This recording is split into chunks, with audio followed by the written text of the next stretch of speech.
Hello everyone. आज हम start करेंगे आपका पेपर नंबर 8 कॉस्ट अकाउंटिंग का मैराथन। ये मैराथन कॉस्ट अकाउंटिंग के सभी चैप्टर्स को कवर करेगा। अगर आपने अभी कॉस्ट अकाउंटिंग का सारा पार्ट कर लिया है और रिवीजन करने वाले हैं तो इस मैराथन को देखेंगे आप। और अगर आपने कोई चैप्टर लीव भी कर दिया ना, आपने एबीसी एनालिसिस किया है, यहाँ पर हर चैप्टर के बारे में मैं डिस्कस करूंगी। और ये मैराथन आपको 2 पार्ट्स में मिलेगा। अभी पहले मैं बताऊंगी कि इसको कैसे कैसे करेंगे, बट मैं आपको बता दूं ये उन स्टूडेंट्स के लिए भी है जिन्होंने कुछ चैप्टर्स अपने कॉस्ट अकाउंटिंग के बीच में छोड़ दिए हैं। उनको लगता है कि टाइम बहुत कंज्यूम होगा, बिल्कुल एंड मोमेंट पर स्टडी स्टार्ट की है। वहां पर हर कॉन्सेप्ट जो है वो समझाया जाएगा। Ma'am how it is possible कि इतना बड़ा कॉस्ट अकाउंटिंग 2 जो आपके मैराथन लेक्चर्स हैं उसमें कवर हो जाएगा। देखिए, जो मैराथन होगा वहां पर हम कोई रिटन वर्क नहीं करेंगे।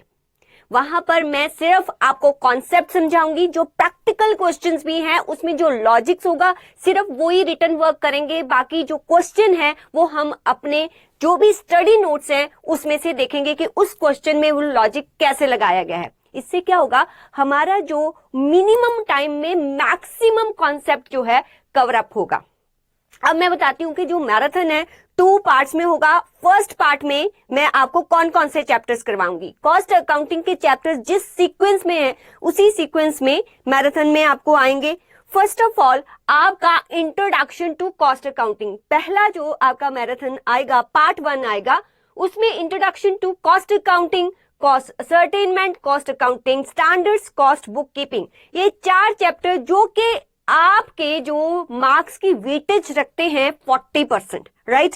एंड 60% जो है वो आपका आएगा method of costing and cost accounting technique. ये आपका 60% का वेटेज रखता है। तो ये 2 पार्ट्स में आएगा। जो ये वाला पार्ट है यहाँ पर मोस्ट ऑफ प्रैक्टिकल पार्ट होगा। यहाँ पर ऊपर वाले में थ्योरेटिकल और प्रैक्टिकल जो है उसका मिक्स है। तो इसी में अभी इस वाले में पार्ट 1 में ये 4 चैप्टर जो है हम कैसे स्टार्ट करेंगे। फर्स्ट ऑफ ऑल जैसे कि आप फर्स्ट चैप्टर करने वाले हैं इंट्रोडक्शन टू कॉस्ट अकाउंटिंग, इसका जो भी इसके बिहाइंड लॉजिक है पहले वो मैं आपको समझा दूंगी। फिर इसका कंप्लीट थ्योरी करेंगे। फिर इसमें जो भी प्रैक्टिकल क्वेश्चन है ना, उन प्रैक्टिकल क्वेश्चन में जो लॉजिक्स हैं जो आपको समझने की जरूरत है before attempting any practical question, वो समझेंगे। फिर प्रैक्टिकल क्वेश्चन जो भी यहाँ पर different kind of practical questions है ना, उसका थोड़ा सा यहाँ प्रैक्टिस करेंगे। ये आपका module 1 means introduction to cost accounting complete हो जाएगा। तो एमसीक्यू बिल्कुल आपको एंड में करवाए जाएंगे, मींस मैराथन पार्ट 1 पार्ट 2 उसमें एमसीक्यूज नहीं होंगे। एमसीक्यूज के लिए आपको अलग से यहाँ पर वीडियो मिलेगा, राइट। और एमसीक्यू आप इजीली कर पाओगे क्योंकि यहाँ पर हम थ्योरी भी सीख रहे हैं। तो आज मैं स्टार्ट करने वाली हूं इंट्रोडक्शन टू कॉस्ट अकाउंटिंग। पहले तो जब भी इस मैराथन को देखोगे अपना मोबाइल फोन बिल्कुल साइड पे रख देना है। कोई व्हाट्सएप नहीं, कोई इंस्टा नहीं, कुछ नहीं। बिल्कुल फोकस्ड होके आपने इस मैराथन को देखना है। हर चीज यहाँ पर डिस्कस होगी, जो भी थ्योरी है सब मैं डिस्कस करने वाली हूँ। हर प्रैक्टिकल का कॉन्सेप्ट मैं डिस्कस करने वाली हूँ। तो चाहे इट्स नॉट कंपल्सरी कि आप 1 गो में सारा मैराथन देखो, जितना देखो बिल्कुल फोकस के साथ देखना, ठीक है। आपका बिल्कुल डेडिकेशन होना चाहिए, तभी आपको इस मैराथन से जो है मैक्सिमम एडवांटेज मिलेगा। और मैं आपको ये कह सकती हूँ कि अगर ये मैराथन आप बिल्कुल अच्छी तरह देख रहे हो, राइट, तो आपका रिवीजन जो है बहुत अच्छी तरह से हो जाएगा और कॉस्ट अकाउंटिंग का पेपर आप इजीली अटेम्प्ट कर पाओगे। तो चलिए इस अटेम्प्ट में आपकी सक्सेस को इंश्योर करने के लिए स्टार्ट करते हैं cost accounting marathon, the first chapter introduction to cost accounting. तो मैंने जैसे कि आपको बताया, अच्छा जो भी इसके नोट्स हैं वो डिस्क्रिप्शन बॉक्स में होंगे, आप प्लीज वहां से डाउनलोड कर लीजिए। तो फर्स्ट ऑफ ऑल हम अपना introduction to cost accounting start करने वाले हैं। देखो कॉस्ट अकाउंटिंग ये बिल्कुल थ्योरी है, ये कैसे समझना है। जैसे कि मैंने बताया कोई भी आपका मॉड्यूल स्टार्ट करने से पहले उसके जितने भी लॉजिक है, जितने भी कॉन्सेप्ट्स हैं वो हम देख लेंगे कौन से हैं। फिर यहां से थ्योरी करवाऊंगी, इवन प्रीवियस जो आपको थ्योरी के क्वेश्चन आए ना वो भी देखेंगे। तो चलिए स्टार्ट करते हैं। अच्छा मुझे ये बताइए, फर्स्ट ऑफ ऑल तो कॉस्ट अकाउंटिंग हम जब स्टार्ट करते हैं तो क्वेश्चन अराइज होता है कि व्हाट इज अकाउंटिंग। क्या पूछा जाता है, अकाउंटिंग क्या होती है। देखो accounting is simple words, it means कि आप अपनी बिजनेस की financial transaction which can be measured in monetary terms, right, उनको जब आप रिकॉर्ड करते हो उसको हम क्या बोलते हैं, अकाउंटिंग बोलते हैं। मीन्स आपने ट्रांजैक्शंस को रिकॉर्ड करना है एंड रिपोर्ट करना है, वही तो अकाउंटिंग होती है। अभी तक आप फाइनेंशियल अकाउंटिंग में यही तो करते आ रहे हो। आप क्या करते हो, सबसे पहले जितनी भी ट्रांजैक्शंस होती हैं उनको रिकॉर्ड करते हो, राइट, रिकॉर्ड करते हो, जर्नल एंट्री पास करते हो, देन आफ्टर दैट उसको क्लासिफाई करते हो, लेजर्स बनाते हो, देन समराइज करते हो, ट्रायल बैलेंस, P&L एंड आपका बैलेंस शीट। तो ये सब कुछ क्या है, ये आता है आपके अकाउंटिंग के अंडर, राइट। अगर आप बिजनेस की डे टू डे एक्टिविटीज जो हैं, जिनको आप जहां डे टू डे ट्रांजैक्शंस हैं, जिनको आप मॉनेटरी टर्म्स में जो है वो मेजर करते हो, उसको आप रिकॉर्ड करते हो और रिपोर्ट करते हो, it means that is financial accounting. तो अकाउंटिंग क्या होता है, कोई भी ट्रांजैक्शन को रिकॉर्ड करना एंड रिपोर्ट करना, that is a accounting. Accounting की 3 ब्रांचेस, मेन 3 ब्रांचेस हैं। कौन कौन सी, बोलो बोलो, क्लासेस में किया होगा आपने। कौन कौन सी है, सबसे पहले financial accounting, second one is cost accounting and third one is management accounting। Financial accounting क्या होता है कि जो भी आपने काम किया है अपने बिजनेस में, उसको जब आप रिकॉर्ड करके अपने यूजर्स कैन बी इंटरनल और एक्सटर्नल, यूजर्स को बताते हो कि भाई पूरे साल में हमने इतना प्रॉफिट कमाया है, पूरे साल में हमारे पास इतने जो है इस डेट पर इतने हमारे पास एसेट्स हैं, इतने हमारी लायबिलिटीज हैं, ठीक है। तो इट मींस कि फाइनेंशियल अकाउंटिंग एक तरह से आपके बिजनेस का रिपोर्ट कार्ड है, ठीक है। जैसे आपका रिपोर्ट कार्ड आता है तो वो ये बताते हैं कि पूरे साल में आपने कितनी मेहनत की है, कितना परसेंटेज आया, उससे आपको पता चल जाता है कि आपने क्या किया होगा। तो फाइनेंशियल अकाउंटिंग भी आपके बिजनेस का रिपोर्ट कार्ड होता है, इट मींस वो बताता है कि आपने क्या किया है। बट कॉस्ट अकाउंटिंग, देखो फाइनेंशियल अकाउंटिंग तो यही बताएगा ना कि क्या किया है। अल्टीमेटली बिजनेस में हम करना क्या चाहते हैं, क्या जो मैनेजर्स हैं, इंटरनल यूजर्स हैं, जो मैनेजमेंट है, ठीक है, मैनेजमेंट कहती है हमें तुमने प्रॉफिट एंड लॉस दे दिया, हमें बैलेंस शीट दे दिया, हमें पता चल गया हमने लॉस कमाया है जब प्रॉफिट कमाया है, हम अपने बिजनेस को ज्यादा प्रॉफिटेबल कैसे बना सकते हैं, हम अपने बिजनेस की कॉस्ट को कैसे कंट्रोल कर सकते हैं, हम अपने बिजनेस की कॉस्ट को कैसे रिड्यूस कर सकते हैं, हम जो प्रोडक्ट बनाते हैं, जो सर्विस दे रहे हैं, हम उसका कितना कस्टमर से चार्ज करें, जो हमारे प्रोडक्ट और सर्विस का कॉस्ट है, ना तो हम कम कॉस्ट चार्ज करें, जितना फेयर कॉस्ट चार्ज करना चाहिए उतना ही करें। अरे किसी भी प्रोडक्ट का, किसी भी सर्विस का फेयर कॉस्ट, ट्रू कॉस्ट कैसे जानोगे, जब आपको ये पता होगा कि किसी प्रोडक्ट को बनाने के लिए उस पे कितना खर्चा हो रहा है। क्या फाइनेंशियल अकाउंटिंग P&L से आपको पता लगता है कि जो भी बिजनेस जो है, आप कोई भी कंपनी उठा लीजिए, मान लीजिए कि हमने रिलायंस उठा लिया। अब रिलायंस के इतने सारे प्रोडक्ट्स हैं, एक प्रोडक्ट को बनाने के लिए कितना कॉस्ट लग रहा है, कितना मटेरियल लगता है, कितना लेबर लगता है, कौन सा कॉस्ट ज्यादा लग रहा है, लेबर क्या ज्यादा तो नहीं वहां पर एम्प्लॉय हो रही, कॉस्ट कैसे कम किया जाए। क्या फाइनेंशियल अकाउंटिंग रिपोर्ट्स आपको इसमें मदद करती है? नहीं, बिल्कुल नहीं करती। अगर आपको अपने बिजनेस को प्रॉफिटेबल बनाना है तो सिर्फ आपको कौन आपका साथ देगा, that is the cost accounting. तो मैं ये कह सकती हूँ कि कॉस्ट अकाउंटिंग जो है मैनेजमेंट को डिसीजन लेने में हेल्प करता है। तो ये क्या बताता है, ये आपको बताता है कि आपके प्रोडक्ट की सेलिंग प्राइस कितनी होनी चाहिए। How we get to know the selling price, पहले तो हमें ये पता होना चाहिए ना कि कॉस्ट कितना है। अगर मुझे कॉस्ट पता होगा देन ऑब्वियसली इसमें मैं अपना प्रॉफिट मार्जिन जो है वो ऐड कर दूंगी।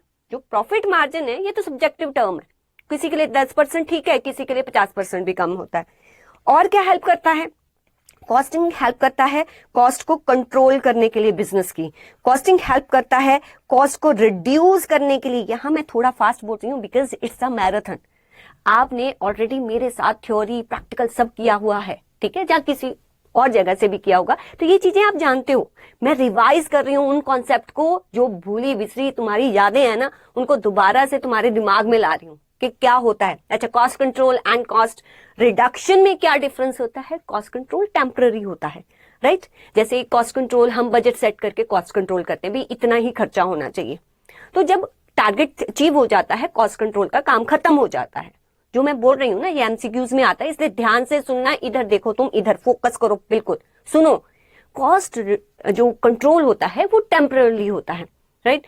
जो कॉस्ट रिडक्शन होता है ना, वो स्टैंडर्ड्स को चैलेंज करता है कि भाई आपका जो खर्चा, इलेक्ट्रिसिटी का खर्चा जो है, कंट्रोल करने के बाद भी जो है वो 10,000 आ रहा है, इसको और कैसे कम किया जा सकता है? वहां पर कौन दिमाग लगाता है? Cost reduction. कैसे किया जा सकता है? आप जितने भी आपके अप्लायंसेस है उनको इको फ्रेंडली, ठीक है, वो वाले आप जो है अप्लायंसेस लगा दो, जैसे एलईडीज वगैरह ले लो, तो उससे और जो है कॉस्ट रिड्यूस हो जाता है। तो स्टैंडर्ड्स को कौन चैलेंज करता है? Cost reduction.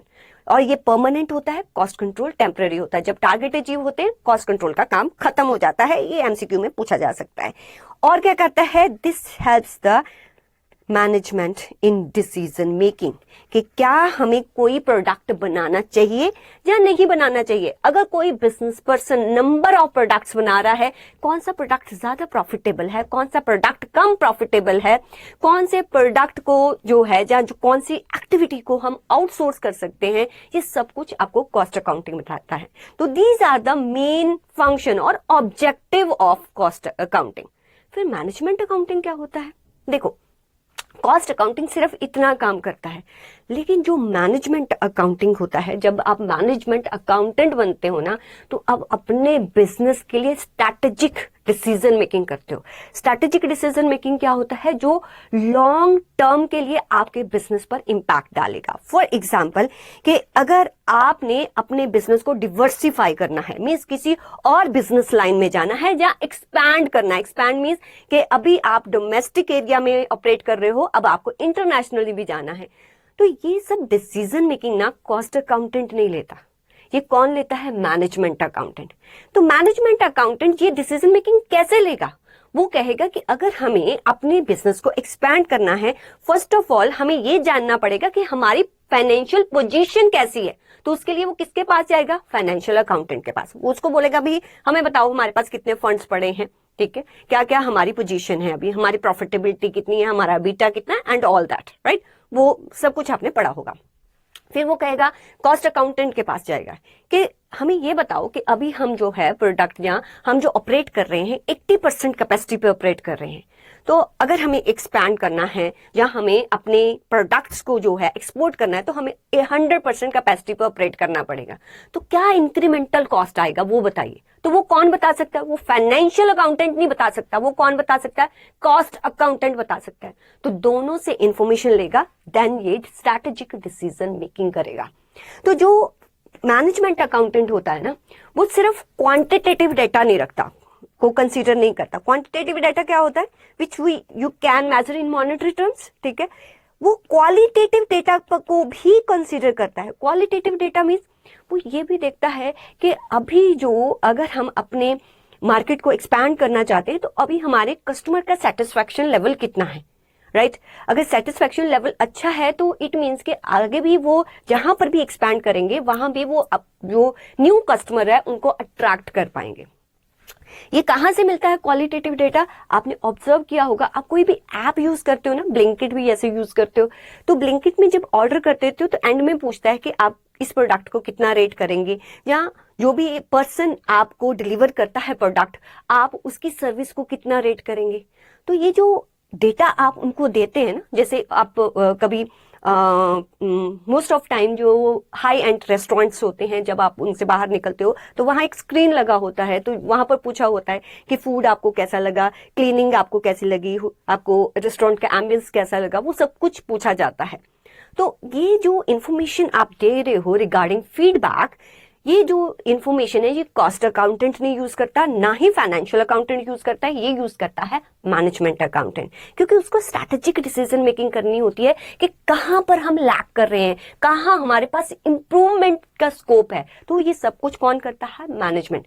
तो मैनेजमेंट अकाउंटिंग जो है वो स्टैंड अलोन नहीं है, वो डिपेंड है किस पर, financial accounting and cost accounting, right.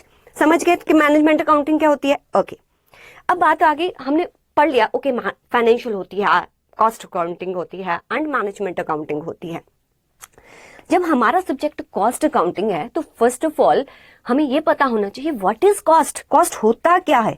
Cost का मतलब देखो, जैसे कि मैंने बताया कि पहले मैं आपको पूरा लॉजिक दे दूंगी बिहाइंड इसके क्या लॉजिक है, फिर हम फटाफट से थ्योरी पढ़ लेंगे, डोंट वरी। कॉस्ट क्या होता है, एक्सपेंडिचर, एक्सपेंडिचर। अरे कॉस्ट अकाउंटिंग करते क्यों हैं, क्योंकि हमें किसी भी प्रोडक्ट की कॉस्ट जाननी है। जिस भी प्रोडक्ट की या जिस चीज की आपको कॉस्ट जाननी है उसको हम कॉस्ट ऑब्जेक्ट बोलते हैं, ठीक है। अगर मुझे कॉस्ट जो है इस पेन की जाननी है तो कॉस्ट ऑब्जेक्ट जो है वो ये पेन है। अगर मुझे कॉस्ट इस माउस की जाननी है तो कॉस्ट ऑब्जेक्ट मेरे लिए माउस है। अगर कोई इंडस्ट्री या कोई कंपनी जो है ऑयल में डील करती है तो उनको कॉस्ट किसकी जाननी है, ऑयल की जाननी है कि ऑयल प्रोड्यूस करने में कितना खर्चा हो रहा है। या कुछ जो सर्विस देते हैं जैसे उबर है, उनको ये जानना है कि वो सर्विस देने में कितना खर्चा हो रहा है, that is a cost, right. अब एक्सपेंडिचर, जितना भी खर्चा हो रहा है उसको हम कॉस्ट बोलते हैं। और ये कॉस्ट जो हम जानते हैं ये हम किसी भी कॉस्ट ऑब्जेक्ट की जानते हैं। Cost object can be anything, any activity, any department, कोई भी हो सकता है जिसके रिगार्डिंग हमें कॉस्ट जाननी है। और जो कॉस्ट आपने निकाली है उसको जिस यूनिट में मेजर करते हैं उसको कॉस्ट यूनिट बोलते हैं। मतलब कि अगर मैं पेन की कॉस्ट जानती हूं तो मुझे कॉस्ट जाननी है पर पेन। पर पेन जो है that is a cost unit, ठीक है। अगर मुझे ऑयल की कॉस्ट जाननी है, मुझे कॉस्ट जाननी है पर लीटर, राइट। तो पर litre is a cost unit. अगर मुझे मेरी सर्विस जैसे उबर है उसको अपनी सर्विस की कॉस्ट जाननी है, सर्विस उसके लिए क्या है, उसके लिए कॉस्ट ऑब्जेक्ट है, बट उसको उसकी कॉस्ट जाननी है, वो पर किलोमीटर जाननी है, पर पैसेंजर जाननी है, कैसे जाननी है, वो है कॉस्ट यूनिट, राइट। तो कॉस्ट क्या होता है, इट इज अल्टीमेटली एक्सपेंडिचर के किसी ऑब्जेक्ट, किसी डिपार्टमेंट या किसी भी सर्विस पर आप कितना खर्चा कर रहे हो, दैट इज ए कॉस्ट। फिर कॉस्टिंग क्या होता है, what is costing. Costing means अरे वो खर्चा जो है, इस पर कितना खर्चा हो रहा है उसको मैं कैसे सर्टेन करूंगी, टोटल इस पे कितना खर्चा हुआ, मटेरियल कितना लगा, लेबर कितना लगा, अदर एक्सपेंसेस कितने लगे, बिजली का खर्चा कितना हुआ, रेंट कितना हुआ, ये सब कुछ तो जानना पड़ेगा ना। तो costing is what, costing is to ascertain. जब हम किसी भी कॉस्ट ऑब्जेक्ट की कॉस्ट को असर्टेन करते हैं, टू असर्टेन द कॉस्ट, उसको कॉस्ट को जानने के तरीके को कॉस्टिंग बोलते हैं। तो that is totally depend upon के कॉस्टिंग आप कैसे करते हो। देखो आप जो है अगर सर्विस सेक्टर की कॉस्ट जाननी है देन आपके लिए अलग से मेथड है, ऑपरेटिंग कॉस्टिंग, राइट। अगर आपको ऐसे प्रोडक्ट की कॉस्ट जाननी है जो मल्टीपल स्टेजेस से होके निकलता है तो आपको जो कॉस्ट उसकी सर्टेन करनी पड़ेगी, उसके लिए एक मेथड यूज करना पड़ेगा, that is called process costing, right. अगर आपको कॉस्ट जाननी है, एक बड़ा कॉन्ट्रैक्ट आपने लिया है, उसका कॉस्ट सर्टेन करना है, देन आपको यूज करना पड़ेगा मेथड। कौन सा, बोलो कमेंट बॉक्स में लिखो कौन सा method. Yes contract costing, very good. चलिए ये हो गया costing. Then what is the cost accounting. फिर कॉस्ट अकाउंटिंग क्या होता है। अरे कॉस्ट अकाउंटिंग, आपको कॉस्ट जान ली आपने, बस जान के बैठ जाओगे, बस हो गया काम, जान ली कॉस्ट, नहीं।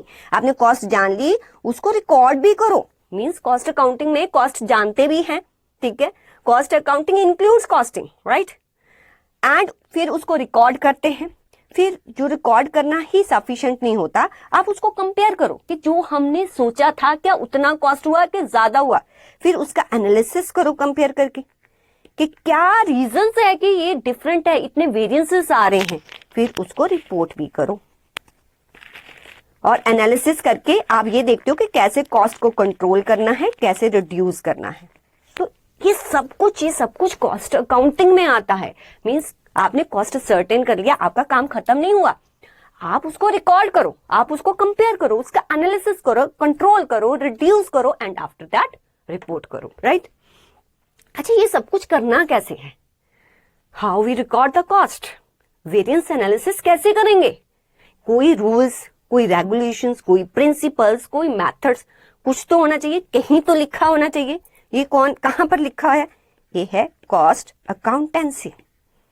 तो कॉस्ट अकाउंटेंसी क्या होती है, ये एक स्टडी है जो आपको principles, methods and cost accounting standards ये सब कुछ प्रोवाइड करती है, जिसको पढ़ के आप ये जानते हो कि आपको कॉस्ट अकाउंटिंग कैसे करना है।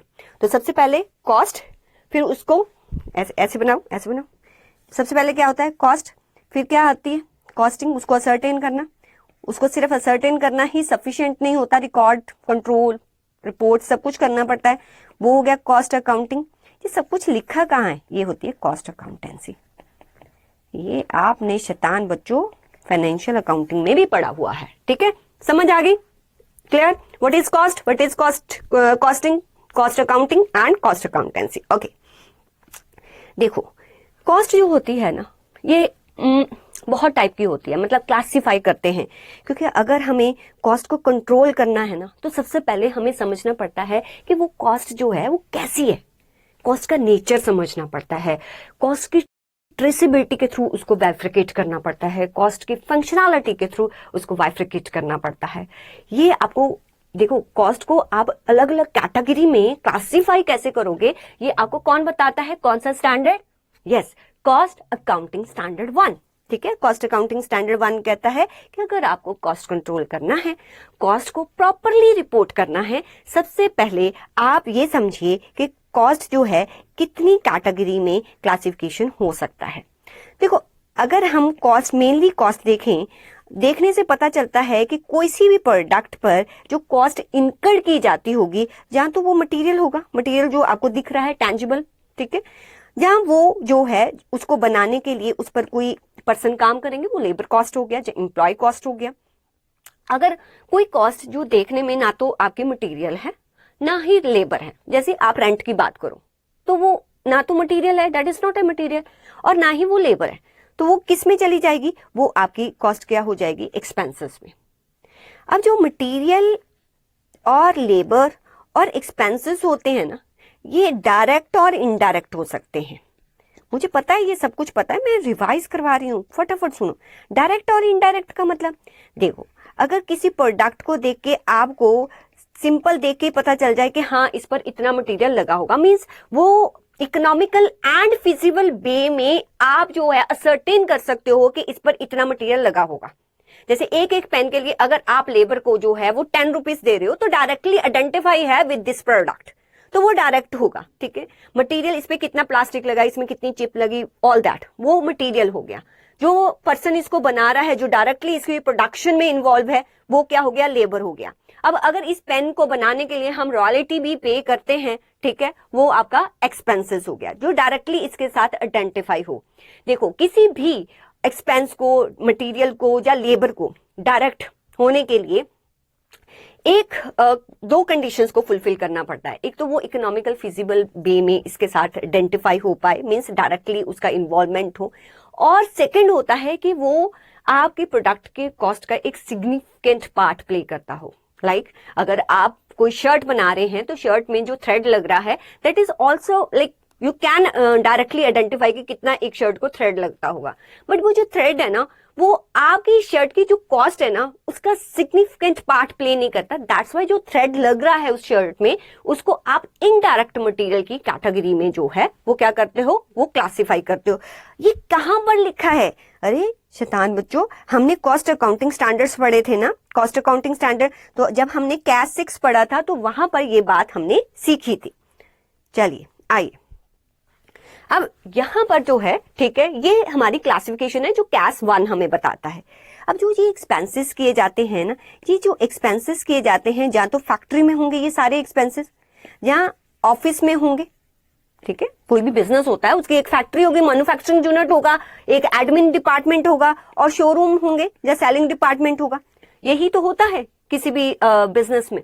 अब जो फैक्ट्री में खर्चे किए जाते हैं, ठीक है, उनको फैक्ट्री एक्सपेंसेस कहेंगे, जो ऑफिस में किए जाते हैं उनको एडमिन एक्सपेंसेस कहेंगे, जो सेलिंग डिपार्टमेंट या शोरूम वगैरह में किए जाते हैं उनको सेलिंग एंड डिस्ट्रीब्यूशन एक्सपेंसेस कहेंगे। तो जो क्लासिफिकेशन होता है ना, अगर तो क्लासिफिकेशन में देखूं, तो अगर मैं नेचर, मींस उसका नेचर कैसा है एक्सपेंसेस का, अगर नेचर की बेसिस पर मैं क्लासिफाई करूं अपनी कॉस्ट को, तो वो मटेरियल हो सकता है, लेबर हो सकता है, एक्सपेंसेस हो सकता है। अगर मैं ट्रेसिबिलिटी ट्रेसेबिलिटी कि कोई भी कॉस्ट जो है मैं प्रोडक्ट में डायरेक्टली आइडेंटिफाई कर सकती हूँ कि नहीं कर सकती। ट्रेसेबिलिटी के बेसिस पर मैं कॉस्ट को क्लासिफाई करूं तो वो डायरेक्ट या इनडायरेक्ट होती है। अगर कॉस्ट को मैं फंक्शनैलिटी के बेसिस पर जो है वो क्लासिफाई करूं तो वो कॉस्ट या तो मेरे फैक्ट्री लेवल पर होगी या मेरे ऑफिस लेवल पर होगी, एडमिन लेवल पर होगी या सेलिंग लेवल पर होगी, ठीक है। तो उसके बेसिस पर आप अलग अलग क्लासिफिकेशन जो है वो कॉस्ट की कर सकते हो। तो ये आपको कैस 1 में बताया गया है। इसके बाद जो कॉस्ट है ना, अगर हम एक और होता है जिसके बेसिस पे हम कॉस्ट को आइडेंटिफाई करते हैं, वो होता है कॉस्ट का बिहेवियर। बिहेवियर कैसे बिहेव करती है वो कॉस्ट, कैसे है कॉस्ट भी बिहेव करती है, हाँ करती है। तो कैसे बिहेव करती है, अच्छा बिहेव करती है या बुरा बिहेव करती है, नहीं, इसके बेसिस पे नहीं। आपको बिहेवियर उसका देखना है कि वो कॉस्ट जो है प्रोडक्शन के ऊपर नीचे होने पर उस पर क्या इम्पैक्ट पड़ता है। अगर प्रोडक्शन इंक्रीज हो या डिक्रीज हो, वो बस कॉस्ट वैसी की वैसी खड़ी रहती है, उसको कोई फर्क नहीं पड़ता, प्रोडक्शन करो ना करो, तो वो जो कॉस्ट होती है उसका बिहेवियर क्या है, वो बिल्कुल उस पर कोई फर्क नहीं है, आप प्रोडक्शन करो ना करो उसने उतना ही रहना, ठीक है, वो होती है फिक्स्ड कॉस्ट। अगर प्रोडक्शन के इंक्रीज डिक्रीज होने से वो प्रोपोर्शनेटली, एक वर्ड बोल रही हूँ, प्रोपोर्शनेटली उतनी ही इंक्रीज डिक्रीज होती है। 10% अगर आपका प्रोडक्शन इंक्रीज हुआ तो 10% ही कॉस्ट इंक्रीज होगी, तो वो कॉस्ट को हम क्या बोलते हैं, वेरिएबल। एक ऐसी कॉस्ट होती है जिसमें इसके दोनों फीचर होते हैं, ठीक है, उसको बोलते हैं सेमी वेरिएबल। मींस कुछ लेवल तक तो वो सेम रहती है, बट एक लेवल के बाद जो है वो जो भी कॉस्ट है वो आपकी इंक्रीज होनी शुरू हो जाती है। तो उसमें जो है दोनों के फीचर होते हैं, फिक्स्ड का फीचर भी होता है, वेरिएबल का फीचर भी होता है, उसको क्या बोलते हैं हम, सेमी वेरिएबल कॉस्ट। अब सेमी वेरिएबल कॉस्ट अगर आपके पास है तो उसको आपको खींच के अलग करना पड़ता है, वेरिएबल को अलग, फिक्स्ड को अलग। वो कैसे अलग करेंगे अभी मेथड्स देखेंगे। तो this is all about like background of your introduction of cost. तो चलिए अब आ जाइए नोट्स में, अब पढ़ते हैं कि क्या लिखा हुआ है, जो कि जैसे कि आपको अपने, अगर आपको कोई भी थ्योरी का क्वेश्चन आ जाए तो आपको कैसे लिखना है। पहले यहां से पढ़ लेते हैं, फिर जो क्वेश्चन है उनको एक बार देख लेते हैं। तो स्टार्ट करें, चलिए नोट्स को ओपन कर लीजिए। चाहे देखो, अकाउंटिंग की जो डेफिनेशन दी हुई है वो अमेरिकन अकाउंटिंग एसोसिएशन ने डिफाइन की है कि ये एक प्रोसेस है। पहले हम आइडेंटिफाई करते हैं कि कौन कौन सा जो है आपका ट्रांजैक्शंस है, फिर उनको मॉनेटरी टर्म में मेजर किया जाता है, फिर हम उनको किसी भी फाइनेंशियल स्टेटमेंट्स जैसे P&L, बैलेंस शीट के थ्रू या कैश फ्लो स्टेटमेंट के थ्रू जो है वो हम इंफॉर्मेशन कम्युनिकेट करते हैं किसको, यूजर्स को, ठीक है। यूजर्स कैन बी एक्सटर्नल और internal, so that they can make the informed decision, वो इन्फॉर्म्ड डिसीजन। तो ये अमेरिकन अकाउंटिंग एसोसिएशन ने बताया कि आइडेंटिफाई करो, मेजर करो और कम्युनिकेट करो इकोनॉमिक इन्फॉर्मेशन, राइट। फिर why it accounting is important, अरे अकाउंटिंग इज इम्पोर्टेंट। अगर आप बिजनेस कर रहे हो, अगर आपका बिजनेस प्रॉफिटेबल है या नहीं है, ये इंफॉर्मेशन आप यूजर्स को नहीं दोगे तो वो आपके बिजनेस में इन्वेस्ट क्यों करेंगे, राइट। या मैनेजमेंट जो है कैसे सोचेगी कि उसको आगे जो है फर्दर जो है क्या एक्शन लेने चाहिए। तो that's why accounting is important. तो accounting is important because it helps people, और you can say stakeholder जो डायरेक्टली और इनडायरेक्टली आपके बिजनेस के साथ कनेक्टेड होते हैं टू मेक द डिसीजन। और these stakeholders can be include internal हो सकते हैं जो inside the business हो सकते हैं, managers, employees and owners, और external हो सकते हैं जो outside the business होते हैं, जैसे investors हो गए, government हो गई, banks हो गए। तो each group uses this information differently। हर एक के लिए वो information जो है, जो आप accounting के थ्रू प्रोवाइड करते हो, वो उसको अपने अकॉर्डिंग जो है उसको यूज करते हैं। जैसे मैनेजर जो है उस इंफॉर्मेशन को यूज करते हैं कि how they can improve the performance. Investor use करते हैं टू डिसाइड कि हमें इन्वेस्ट करना चाहिए कि या नहीं करना चाहिए। गवर्नमेंट यूज करती है कि कितना टैक्स जो है वो कलेक्ट करना चाहिए। मेनली हमने 3 टाइप्स की अकाउंटिंग करी। हाँ, मेरे साथ बोलो कौन कौन सी accounting, financial, cost and management. Financial आपको बता दिया एक्सटर्नल यूजर्स के लिए होती है बिकॉज मैनेजमेंट की डिसीजन मेकिंग में ये हेल्प नहीं करती है, और ये आपके बिजनेस की ओवरऑल फाइनेंशियल परफॉर्मेंस को बताती है। और एग्जांपल दे दो, मैनेजमेंट जो अकाउंटिंग है वो ऑब्वियसली स्ट्रैटेजिक डिसीजन मेकिंग में हेल्प करती है। सो इस इंटरनल यूजर के लिए होती है, ये planning, decision making and controlling में करते हैं। जैसे for example monthly sales report to check which product is doing well, ये वाला जो है वो मैनेजमेंट अकाउंटिंग के लिए जो है वो डिसीजन मेकिंग में हेल्प करेगा। कॉस्ट अकाउंटिंग जो है फोकस करता है finding out the cost of making a product. Means if you want to know the true cost of doing the business, वो सिर्फ आपको कौन बताएगा? Cost accounting. It helps in pricing, controlling waste and improving the profitability. So what is the cost information? Cost information में आप जो cost information है वो हो सकती है आपको यूनिट कॉस्ट के बारे में बताता है, फिर आपको बताता है कि जो कॉस्ट आपकी इनकर्ड हुई है वो मटेरियल्स पे कितनी हुई, लेबर पे कितनी हुई, एक्सपेंडिचर आपके हर एक लेवल पर जो है वेस्टेज कितनी हो रही है। तो आपको अलग अलग एक्टिविटीज की कॉस्ट के बारे में बताता है और आपके कॉस्ट को एनालिसिस करने में भी हेल्प करता है। डिफरेंस जो है ये इंपॉर्टेंट है, ये आपसे पूछा जा सकता है, जैसे कि कॉस्ट अकाउंटिंग मैनेजमेंट अकाउंटिंग का डिफरेंस। तो एक बार हम यहां से रीड करते हैं। ये पहले मैं आपको थोड़ा सा बता दूं कि कॉस्ट अकाउंटिंग जो है उसकी हिस्ट्री के बारे में जान ले। तो डबल एंट्री सिस्टम इंट्रोड्यूस हुआ, मींस फाइनेंशियल अकाउंटिंग जो है अगर हम देखें तो 1494 में आया। उसके बाद इंडस्ट्रियल रेवोल्यूशन जब हुआ, फैक्ट्रीज हैं तो उनको नीड फील हुई कि उनको कॉस्ट पता होना चाहिए सो दैट कि वो अपने बिग ऑपरेशंस को मैनेज कर पाए। तो 1880s में लार्ज कंपनी स्टार्ट हुई जिनमें इंटरनल रिपोर्टिंग जो है वो स्टार्ट हुआ so that management decision making कर पाए। 1925 में जो साइंटिफिक मैनेजमेंट है, means standard costing and variance analysis को भी इंपॉर्टेंस मिला। वर्ल्ड वॉर के थ्रू जो है बहुत सारी गवर्नमेंट जो है वो कॉस्ट प्लस कॉन्ट्रैक्ट यूज करती थी फॉर जो भी डिलीवरी करनी थी मिलिट्री वेपन्स की। तो वहां पर ये नहीं पता होता था कि ये वेपन्स बनाने में कितना जो है कॉस्ट लगेगा। तो वो जो कॉन्ट्रैक्ट्स होते थे वो कॉन्ट्रैक्ट्स होते थे कि जितना भी कॉस्ट हमारा इनकर्ड होगा उस पे हम 10% प्रॉफिटेबिलिटी जो है लेंगे। अब जो पर्सन जो है जो कॉन्ट्रैक्ट करता था वो कहता कि हमें जो है प्रॉपर कॉस्ट रिपोर्ट्स चाहिए सो दैट हमें ये पता चले कि आपने जो कॉस्ट हमें बता रहे हो वो बिल्कुल ट्रू कॉस्ट है। तो वहां पर एक कॉस्ट अकाउंटेंट ही इसको जो है वो एक एग्जैक्ट फॉर्मेट में प्रेजेंट कर सकता था। तो उस टाइम भी जो ये नीड फील हुई मैक्सिमम कॉस्ट अकाउंटेंट होने चाहिए। पोस्ट वॉर की अगर हम बात करें तो वहां पर जो है बिल्कुल नई कंपनीज आई, रेलवेज वगैरह आए, कंपटीशन जो है वो इंक्रीज हो गया। तो वहां पर जो है कॉस्टिंग को और ज्यादा इंपॉर्टेंस दिया गया। अगर हम इंडिया की बात करें तो बिफोर इंडिपेंडेंस तो बहुत ही कम कॉस्ट अकाउंटेंट होते थे। जो कॉस्ट अकाउंटेंट होते भी थे वो लंदन से जो है वो अपनी स्टडी करके आते थे, क्योंकि यहाँ पर इंडिया में कोई भी ऐसा इंस्टीट्यूट नहीं था। तो ये फील हुआ गया कि भाई हम बाहर से क्यों कॉस्ट अकाउंटेंट जो है स्टडी करके आए, हम अपने इंडिया में ही एक ऐसा इंस्टीट्यूट बनाएंगे। तो फिर आपका इंस्टीट्यूट बना था। कब बना था? 1959, डेट याद रखनी है आपने, राइट, जिसको आज जो है ICAI बोला जाता है। ये कोलकाता में जो है बाय लॉ जो है इस्टेब्लिश किया गया। फिर 1968 के बाद तो इसको और भी इंपॉर्टेंस मिली क्योंकि गवर्नमेंट ने बहुत सारी इंडस्ट्री के लिए मैंडेटरी कर दिया क्या? कॉस्ट ऑडिट, जो कि आपके कंपनीज एक्ट 2013 के सेक्शन 148 में दिया गया है, राइट। तो ये थोड़ा सा बताया गया है कि कॉस्ट अकाउंटिंग जो है उसको इंपॉर्टेंस कैसे मिली। देन यहां पर जो डिफरेंस बताया हुआ है, what is the costing, cost accounting and cost accountancy. ये मैंने आपको बता दिया कॉस्टिंग क्या होता है। This is a technique to calculate to ascertain the cost and what is the cost accounting process of. अब सिर्फ हमें असर्टेन नहीं करना, हमें उसको रिकॉर्ड करना है, एनालाइज करना और रिपोर्ट भी करना है। कॉस्ट अकाउंटेंसी क्या होती है? ये तो कंप्लीट प्रोफेशन है। दिस इज ए स्टडी जिसमें costing, cost accounting and advising how to report to the management, कैसे मैनेजमेंट डिसीजन मेकिंग लेगी, उसके बारे में कहाँ लिखा हुआ है? Cost accountancy. तो ये सारा कुछ आप यहां से पढ़ सकते हो।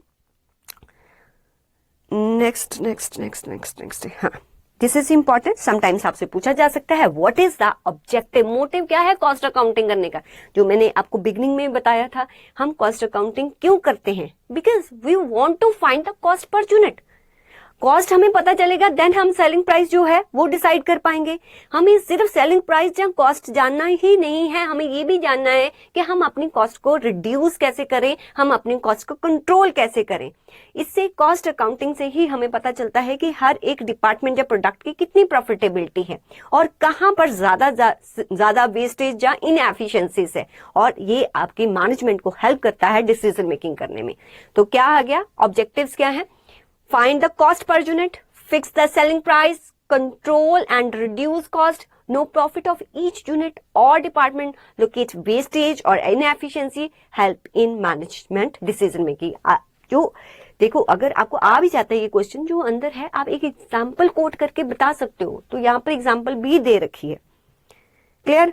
स्कोप क्या होता है, मीन्स कॉस्ट अकाउंटिंग में हम क्या क्या करते हैं। जैसे मैंने अर्लियर बताया कि सबसे पहले आप क्या करोगे, कॉस्ट बुक कीपिंग, रिकॉर्ड करोगे उसको, ठीक है। बुक कीपिंग करके हमें ये पता चलता है कि किसी प्रोडक्ट या डिपार्टमेंट या किसी भी एक्टिविटी का कितना कॉस्ट है, तो कॉस्ट असर्टेन करते हैं। सिर्फ कॉस्ट असर्टेन नहीं करते, फिर उसका एनालिसिस भी करते हैं, एंड एनालिसिस करके कंपैरिजन किया जाता है कि कौन सा बेस्ट है प्रोडक्ट किस और कौन सा ज्यादा प्रॉफिटेबल है। फिर कंपैरिजन करने के बाद हमें पता चलता है कि कहाँ कॉस्ट कंट्रोल किया जा सकता है, और फिर हम उसकी रिपोर्टिंग करते हैं एंड कॉस्ट ऑडिट। ये सब कुछ किस में आता है, स्कोप ऑफ कॉस्ट अकाउंटिंग। याद करो, आओ चलो जल्दी जल्दी। कैसे याद करना है, सबसे पहले क्या आता है, बोलिए बोलो, कॉस्ट बुक कीपिंग, फिर cost ascertain, then cost analysis. दोबारा से, cost book keeping, cost ascertainment, cost analysis, cost comparison, cost reports, and last में कॉस्ट ऑडिट। Very good. चलिए, फिर what is the cost accounting system. Cost क्या होता है बताओ, एक्सपेंडिचर। अकाउंटिंग क्या होता है, रिकॉर्ड करना। सिस्टम, वो कैसे रिकॉर्ड किया जाएगा। देखो, कॉस्ट जो है आप कैसे रिकॉर्ड करोगे, मैं एग्जांपल देती हूँ। मैं ये पेन बना रही हूँ, अब मेरी ऑर्गेनाइजेशन में कॉस्ट कैसे रिकॉर्ड होता है कि जब ये पेन बन जाता है, जब सारा खर्चा हो जाता है, तो बाद में बैठो, पेपर लो, पेन लो, खर्चा रिकॉर्ड करो। मटेरियल बताओ कितना हुआ, लेबर बताओ कितना हुआ, अदर एक्सपेंडिचर। ये क्या है, जब खर्चा हो गया उसको अगर मैं रिकॉर्ड करूं तो मींस मेरी जो ऑर्गेनाइजेशन है उसमें जो cost accounting means cost record करने का जो सिस्टम है वो कौन सा सिस्टम है, दैट इज हिस्टोरिकल कॉस्टिंग। मतलब पहले कॉस्ट कर लो इनकम, जो बनाना है बनाने के लिए जो लेना है ले लो, बाद में हम कॉस्ट देखेंगे कि कितना खर्चा हुआ, ठीक है। उसको वो क्या बोलते हैं, historical costing. Means cost is recorded after it is incurred. जैसे बेकरी है, वो चेक करती है how much it spend on ingredients after selling the cakes, ठीक है, कि उनका कितना खर्चा हो गया, एक केक बनाने के लिए उन्होंने कितना खर्चा किया, उसको बोलते हैं हिस्टोरिकल कॉस्टिंग। तो यहाँ पर आप अपने कॉस्ट को कंट्रोल नहीं कर सकते क्योंकि आपने ऑलरेडी खर्चा करने के बाद उसको रिकॉर्ड कर रहे हो, राइट। हाँ, अगर आपके ऑर्गेनाइजेशन में स्टैंडर्ड कॉस्टिंग सिस्टम है, स्टैंडर्ड कॉस्टिंग सिस्टम मींस आपको पहले ही प्री डिफाइंड है कि इतना कॉस्ट इनकर्ड होना चाहिए था, ठीक है। फिर आपने जो कॉस्ट इनकर्ड किया उन दोनों को कंपैरिजन करो तो आप जो है वहां पर कॉस्ट कंट्रोल कर सकते हो। बट हिस्टोरिकल कॉस्ट सिस्टम है अगर किसी भी ऑर्गेनाइजेशन में, तो ये छोटी छोटी ऑर्गेनाइजेशन जो होती है ना, जैसे शॉप्स वगैरह होते हैं, वो यही वाला सिस्टम अडॉप्ट करते हैं।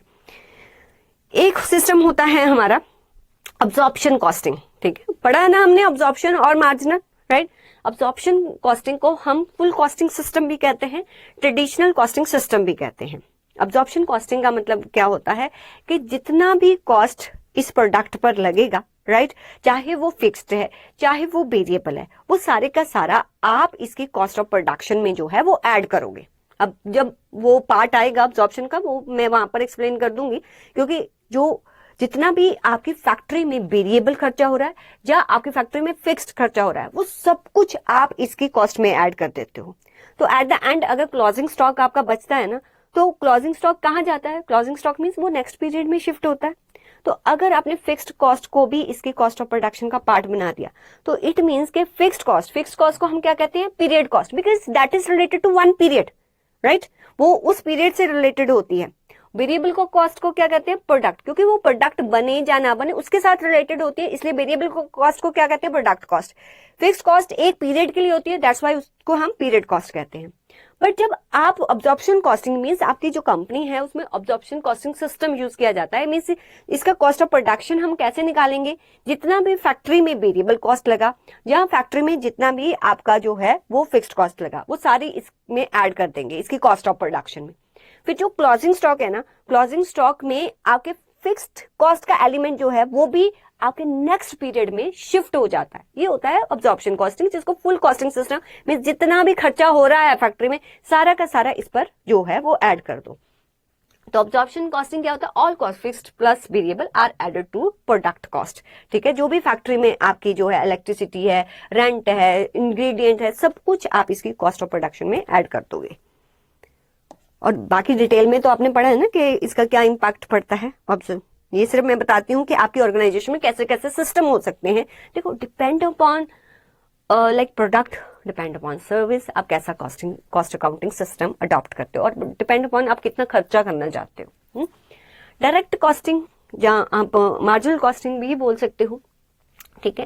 देखो, डायरेक्ट और मार्जिनल में थोड़ा सा फर्क होता है। डायरेक्ट कॉस्टिंग सिस्टम क्या होता है कि आप सिर्फ जितना इस पर डायरेक्ट और इनडायरेक्ट एक्सपेंसेस की बात की, जितना आप इस पर डायरेक्टली आइडेंटिफाई कर सकते हो जिस कॉस्ट को, अगर आप वही इसकी कॉस्ट ऑफ प्रोडक्शन का पार्ट मानेंगे तो वो डायरेक्ट कॉस्टिंग होता है। मार्जिनल कॉस्टिंग क्या होता है कि चाहे वो डायरेक्ट है चाहे वो इनडायरेक्ट है, वो वेरिएबल होना चाहिए। डायरेक्ट ओनली वेरिएबल लेता है एंड साथ में वो डायरेक्ट भी होना चाहिए, बट मार्जिनल जो है वो डायरेक्ट भी लेता है प्लस इनडायरेक्ट भी लेता है फैक्ट्री लेवल पर। मींस वो सारे वेरिएबल जो एक्सपेंडिचर होते हैं वो कॉस्ट ऑफ प्रोडक्शन का पार्ट बनाता है। तो marginal costing only variable cost are added, fixed cost are shown, separately show करवाई जाती है। वो आपको पता है कि कंट्रीब्यूशन में से कंप्लीट फिक्स्ड कॉस्ट जो है वो माइनस कर दी जाती है। तो मार्जिनल कॉस्टिंग में हम फिक्स्ड कॉस्ट को जो है पीरियड कॉस्ट मानते हुए उसको अलग से ट्रीट करते हैं, बट अब्जॉर्प्शन कॉस्टिंग में जो है फिक्स्ड कॉस्ट को पीरियड कॉस्ट नहीं माना जाता, उसको प्रोडक्ट की कॉस्ट में ही ऐड कर दिया जाता है। तो एमसीक्यू में पूछा जा सकता है। स्टैंडर्ड कॉस्टिंग सिस्टम क्या होता है कि ऐसी ऑर्गेनाइजेशन जो पहले से ही स्टैंडर्ड सेट कर देती हैं एडवांस में कि आपको अगर ये प्रोडक्ट बनाना है तो इस पर इतना खर्चा होना चाहिए। फिर जो एक्चुअल में खर्चा होता है फिर उसका कंपैरिजन किया जाता है और वेरिएंसेस निकाले जाते हैं। तो ये होता है आपका standard costing system. Uniform costing system is not a separate costing system. एक ही इंडस्ट्री में जो सेम बिजनेस लाइंस होती हैं, अगर एक ही तरह का जो है कॉस्टिंग सिस्टम अडॉप्ट कर रहे हैं, मान लीजिए कि सारी के सारे जो बिजनेस लाइंस हैं वो सारे के सारे मार्जिनल कॉस्टिंग को जो है अडॉप्ट कर रहे हैं, तो उसको बोलते हैं यूनिफॉर्म कॉस्टिंग। तो यूनिफॉर्म कॉस्टिंग क्या है? Many companies in the same industry use the same costing method. जैसे कि टेक्सटाइल कंपनी जो है वो सिमिलर कॉस्ट मेथड यूज करते हैं सो दैट के कंपनी टू कंपनी जो है कंपैरिजन करना इजी हो पाए। तो this is the cost accounting system. ये काफी इंपॉर्टेंट है, ये पूछा भी जाता है कि एक गुड कॉस्ट अकाउंटिंग सिस्टम के एसेंशियल्स क्या होते हैं। मींस इंडस्ट्री है, देखो किसी भी कॉस्ट अकाउंटिंग सिस्टम को किसी बिजनेस में किसी कंपनी में इंप्लीमेंट करना बहुत बड़ा टास्क होता है। This is not a one day task, इसमें मंथ्स लग जाते हैं, ईयर्स लग जाते हैं कंप्लीट कॉस्ट अकाउंटिंग सिस्टम को इंट्रोड्यूस करने के लिए। क्योंकि बहुत सारे, आप एक कंपनी की एग्जांपल लो ना, उनके कितने नंबर ऑफ प्रोडक्ट्स होते हैं, नंबर ऑफ कह लो के एरियाज में ऑपरेट कर रहे होते हैं, और बहुत तरह के एक्सपेंडिचर फिक्स्ड होते हैं, वेरिएबल होते हैं, सेमी वेरिएबल होते हैं। कुछ जो कॉस्ट होती है वो ज्वाइंट कॉस्ट होती है, कुछ एक्सपेंडिचर ऐसे होते हैं जो कॉमनली सब पे किए जाते हैं, अब उनको पोर्शन कैसे करना है सो दैट के एक ट्रू कॉस्ट उस प्रोडक्ट की पता की जा सके। तो उसके लिए ये सब कुछ मैन्युअली नहीं किया जाता है, इसके लिए एक जो कॉस्ट अकाउंटिंग सिस्टम जिसमें बहुत सारे सॉफ्टवेयर्स होते हैं वो जो है वहां पर इंप्लीमेंट किए जाते हैं। तो एक अच्छा कॉस्ट अकाउंटिंग सिस्टम जब आप जो है इंस्टॉल करते हो तो उसके क्या एसेंशियल्स होने चाहिए? एक तो वो सिंपल और प्रैक्टिकल होना चाहिए, मीन्स समझ आए सबको। इतना कॉम्प्लिकेटेड बना दिया आपको समझ ही नहीं आ रहा इसमें इनपुट देना क्या है, ठीक है। सिंपल होना चाहिए, प्रैक्टिकल होना चाहिए, डेटा जो यूज करे वो एक्यूरेट डेटा को यूज करे, ठीक है। एस्टिमेट्स भी यूज करे बट वो किसी कह लो कि एक करेक्ट फैक्ट्स पर डिपेंड होने चाहिए, बेस्ड होने चाहिए। And support from all departments, because हर एक डिपार्टमेंट की जो नीड्स होती है वो डिफरेंट होती है, तो सभी का सपोर्ट होना चाहिए, तभी जो गुड कॉस्ट अकाउंटिंग सिस्टम को जो है इंप्लीमेंट किया जा सकता है। कॉस्ट इफेक्टिव मीन्स ऐसा नहीं है कि आपने जो कॉस्ट अकाउंटिंग सिस्टम है वो इतना कॉस्टली है, उसको जो मैनेज करना इतना कॉस्टली है कि फायदा आपको कम निकल के आ रहा है, तो वो कॉस्ट इफेक्टिव होना चाहिए।